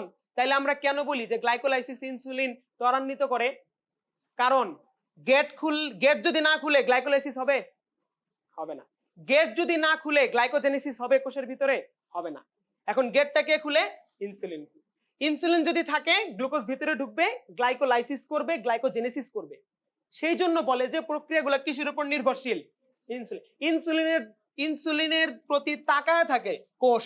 ইনসুলিন কখন আসবে? ইনসুলিন আসলে কি খুলবে? গেট খুলবে। গেট খুললে ভিতরে কে প্রবেশ করবে? গ্লুকোজ প্রবেশ করবে। এটাই মানবদেহে ইনসুলিনের একমাত্র কাজ, আর কোনো কাজ নাই। এইবার আসো ডায়াবেটিস বুঝি। এইবার আসো, মনে করো এমন একটা লোক নিয়ে আমরা পড়ালেখা করতেছি যার ইনসুলিন নাই। কি নাই? ইনসুলিন নাই। গেট খুলবে, gate close, gate close, gate close. Gate close হইলে গ্লুকোজ ঢুকতে পারবে না। গ্লুকোজ তাহলে কোথায় জমা শুরু করবে? রক্তে। এই যে বাইরে থেকে খাবার খাইতেছি, গ্লুকোজ কি কোষের ভিতরে ঢুকতে পারতেছে? গ্লুকোজ কোথায় জমা শুরু করবে? রক্তে। রক্তে যখন গ্লুকোজ অনেক জমা শুরু করবে, পাগল হয়ে যাবে কে বলো তো? কিডনি। কিডনি, কিডনিকে দায়িত্ব দেওয়া আছে রক্তের মধ্যে ভেজাল যা থাকবে তুমি বের করে দিবা, এটা কিডনির দায়িত্ব। এই জন্য কিডনির মধ্যে রক্ত যায়, বেরোর সময় কি মায়ের খেয়া ভালো রক্ত বের হয়ে আসে। কিডনির কাছে দায়িত্ব দেওয়া আছে রক্তের মধ্যে যারা খারাপ উপাদান আছে তাদেরকে বের করে দেওয়া রক্ত থেকে। কিডনির কাছে যাওয়ার পর রক্তটা ফ্রেশ হয়ে ফিরে আসে আবার বডিতে কিডনি থেকে ব্যাক করার সময়। তাহলে রক্তের মধ্যে এখন গ্লুকোজ বেশি, এই বেশি গ্লুকোজটাকে এখন বের করা কার দায়িত্ব? কিডনির দায়িত্ব। এইবার কিডনি কি করবে? বেশি বেশি গ্লুকোজকে বের করে দিবে। এই যে গ্লুকোজ বেশি জমতেছে না রক্তে, বের করে দিবে। গ্লুকোজ কি একাই বের হবে না সাথে পানি নিয়েও বের হবে? পানি নিয়েও বের হবে। তাহলে ইউরিনের পরিমাণ আগের থেকে কি বাড়বে? এই লোকটার বারবার ওয়াশরুমে যাওয়া লাগবে, এই লোকটার বারবার কি ওয়াশরুমে যাওয়া লাগবে, এবং ইউরিনের পরিমাণ অনেক বেশি থাকবে, যার মধ্যে গ্লুকোজও থাকবে, পানিও থাকবে। এই যে তার কি বহুমূত্র রোগ হয়েছে একটা, তার রোগ কি বাংলায় কি বলা যায়? বহুমূত্র বলা যায়। বহুমূত্রের ইংলিশে হচ্ছে কি? ডায়াবেটিস। এই ডায়াবেটিসের নাম হচ্ছে ডায়াবেটিস মেলাইটাস। এই ডায়াবেটিসের নাম কি? Diabetes mellitus. বহুমূত্র মেলাইটাস ধরনের। এইবার ইনসুলিন যদি একদমই না থাকে টাইপ 1, আর ইনসুলিন আছে কিন্তু কাজ করতেছে না, সেটা কি? টাইপ 2। আচ্ছা, ডায়াবেটিস মেলাইটাস দুই ধরনের, টাইপ 1 এবং টাইপ 2। এবার ডায়াবেটিসের রোগীদের খিদা বেশি লাগে, পিপাসা বেশি লাগে। কেন? সেটা বুঝো। ইউরিন কি বেশি বেশি বের হইতেছে, বডি থেকে কি পানি বেশি বের হয়ে যেতেছে না? সেজন্য এই লোকটার বারবার পিপাসা লাগবে। মস্তিষ্ক দেখবে কি ইউরিন বেশি বের হইতেছে, সেজন্য মস্তিষ্ক নার্ভের মাধ্যমে গলাকে শুকাবে, এটার মেকানিজম আছে। তাহলে কি ইউরিন যেহেতু বেশি বের হইতেছে, তার গলায় কি পিপাসা বেশি অনুভব হবে? এই লোকটার বারবার পিপাসা লাগবে, পানি খেতে ইচ্ছা করবে। এবারে আসো ক্ষুধা কেন বেশি লাগবে? কারণ দেখো, এই লোকটার কোষের ভিতরে গ্লুকোজ কি অ্যামাউন্টে ঢুকতেছে? পর্যাপ্ত অ্যামাউন্টে ঢুকতেছে না। কোষ অনেক রেগে আছে না, এখন অনেক রেগে আছে। কেন কোষ রাগ? কারণ গ্লুকোজ আসতেছে না। কোষ হরমোনের মাধ্যমে, কোষ এই যে হাতের এই কোষ রাইগা আছে, লাল হয়ে আছে, হরমোনের মাধ্যমে ব্রেইনকে মেসেজ দিবে যে আমার ভিতরে গ্লুকোজ নাই। ব্রেইনকে মেসেজ দিবে। ব্রেইন তখন ভ্যাগাস নার্ভ আছে না, ভ্যাগাস নার্ভ দিয়ে পাকস্থলীকে মেসেজ দিবে যে তুমি খাওয়া দাওয়া করতেছো না কেন। পাকস্থলী মেসেজ দিবে বেটার পেট মোচড়া, বেটা খাওয়া দরকার। খাইলে এই কোষটা কি শান্ত হবে, খাইলে গ্লুকোজ আসবে, এই কোষটা কি ঠান্ডা হবে। তাহলে দেখো আমাদের মেকানিজম গুলো কিন্তু এরকমই, বডি নালিশ দেয় ব্রেনকে, ব্রেন অন্য কাউকে সেই দায়িত্বটা বুঝায় দেয়। তাহলে এই কোষ গ্লুকোজ নাই, নালিশ করছে ব্রেনকে, ব্রেন তখন ভ্যাগাস নার্ভের মাধ্যমে পাকস্থলীকে মোচড়াবে, যাকে আমরা বলি ক্ষুধা লাগছে। পাকস্থলী মরতে দেন একটা খিদা লাগলে, এটা ভ্যাগাস নার্ভের জন্য, কারণ কারণ মস্তিষ্কের নির্দেশ এটা। এখন এই নির্দেশ অনুযায়ী এই লোকটা কি খাবে, প্রচুর খাবে। খাওয়ার পরে কি এই কোষ শান্ত হবে? না। কেন শান্ত হবে না? কারণ কোষের ভিতরে কি ঢুকতে পারতেছে না? ইনসুলিন ঢুকতে পারতেছে না, সরি গ্লুকোজ ঢুকতে পারতেছে না, গ্লুকোজ ঢুকতে পারতেছে না। এই জন্য এই লোকের বারবার কি লাগবে? খিদা লাগবে, বারবার খিদা লাগবে, বারবার খিদা লাগবে, বারবার খাবে, ইউরিনেশন বেশি হবে, ইউরিনেশন বেশি হবে, পিপাসা বেশি লাগবে, ক্ষুধা বেশি লাগবে। এটাই হচ্ছে ডায়াবেটিস মেলাইটাস। দীর্ঘদিন এই সমস্যা যদি থাকে, মেইন ইফেক্ট কিসের উপর পড়ে? কিডনির উপরে। কারণ কিডনির কি প্রেসার পড়তেছে না, গ্লুকোজ সারাদিন বের করা লাগতেছে বেশি বেশি, কিডনির কি এত খায়া পড়ছিল এতদিন যে এত গ্লুকোজ বের করা লাগবে? কিন্তু এখন তো বের করা লাগে বেশি বেশি গ্লুকোজ। এই জন্য গ্লোমেরুলার মেমব্রেন যেটা আছে না, বেসমেন্ট মেমব্রেন, সেটা ক্ষতিগ্রস্ত হবে। ক্ষতিগ্রস্ত হইলে এই লোকটার আস্তে আস্তে কিডনি ফেলিউর হবে, রেনাল ফেলিউর হবে। এই জন্য ডায়াবেটিস রোগীদের রেনাল ফেলিউর বেশি হয়, কারণ কিডনির উপর প্রেশার বেশি পড়ে। এটা হচ্ছে টোটালি ডায়াবেটিস মেলাইটাস। ইনসিপিটাস এখন আর বলবো না, ইনসিপিটাস এখন আর বলবো না, ঠিক আছে? ওইটা ইনসেনসিটিভ আছে, কাজ করে না বলতে ওই রিসেপ্টরে বসতে পারে না, ঠিক আছে? ওয়ানে ইনসুলিন একদমই নাই, ইনসুলিন পুশ করতে হয়। আর ওষুধ খাওয়া করা যায় যেটা, ওটা হচ্ছে insulin type 2, diabetes mellitus type 2। কারো 2 হয়, কারো 1। দাঁড়াও, ক্লাস তো শেষ হয়নি এখন, আর একটু দাঁড়াও। আমি বলি মানে পড়তে হবে, আমি পড়াবো না, বলতেছি কি কি পড়তে হবে, বাসায় যা যেন পড়তে পারো ওটা বলতেছি। ইনসুলিন গ্লুকাগনের যাবতীয় ইনফরমেশন মেডিকেল অ্যাডমিশন পর্যন্ত যা লাগবে এখানে দেওয়া আছে, সুন্দর মতো পড়বা।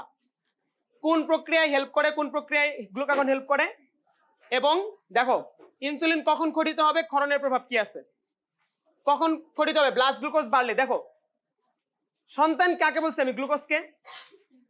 গার্জিয়ান কাকে বলছি, ইনসুলিনকে। রক্তে যদি গ্লুকোজের পরিমাণ বেশি থাকে তখনই তো গার্জিয়ান বের হবে। তার মানে ইনসুলিন বের হবে কখন, কখন ক্ষরিত হবে, যখন ব্লাড গ্লুকোজ কি বেড়ে থাকবে। অর্থাৎ আমরা খাওয়ার পর পর ব্লাডে গ্লুকোজের পরিমাণ বাড়ে না, খাওয়ার পর পর গ্লুকোজের পরিমাণ বাড়ে না, এজন্যই তো ডায়াবেটিস একবার খাওয়ার আগে মাপে, একবার খাওয়ার পরে মাপে। খাওয়ার পরেরটার মান কি হয়, বেশি হয়, কারণ খাওয়ার পরে রক্তে কি পরিমাণ বেশি, গ্লুকোজ বেশি। গ্লুকোজ বেশি হলে কে বের হবে, ইনসুলিন বের হবে। তাহলে বের হয়ে কি করবে, ব্লাডের গ্লুকোজকে কি কমাবে। কিভাবে কমাবে, গ্লুকোজ গুলোকে ইনসুলিন ধরে ধরে কোষে ঢুকাবে, কোষের ভিতরে ঢুকাবে, তাহলে ব্লাডে কি কমে গেল। তাহলে এটা হচ্ছে ইফেক্ট। আর গ্লুকাগনের ইফেক্ট কি, পুরা উল্টা, ঠিক আছে? আচ্ছা, বিজারণ ক্ষমতা এটা তোমাদের এত বোঝা লাগবে না, মানে এত ডিটেলসে দরকার নাই। উদাহরণগুলো পড়বা, কে বিজারক কে অবিজারক, এটা এত দরকার নাই। কোন কোন কার্বোহাইড্রেট বিজারক হিসেবে আচরণ করতে পারে, কেউ কেউ পারে না, এত ডিটেলসে দরকার নাই, মনে রাখলেই হবে।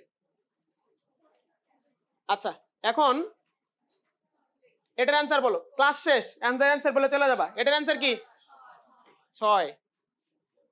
14-15 সালের প্রশ্ন বলছিলাম, গ্লুকোজের কার্বন সংখ্যা কত। 14-15 আরেকটা প্রশ্ন দেখো, একই বছরের প্রশ্ন।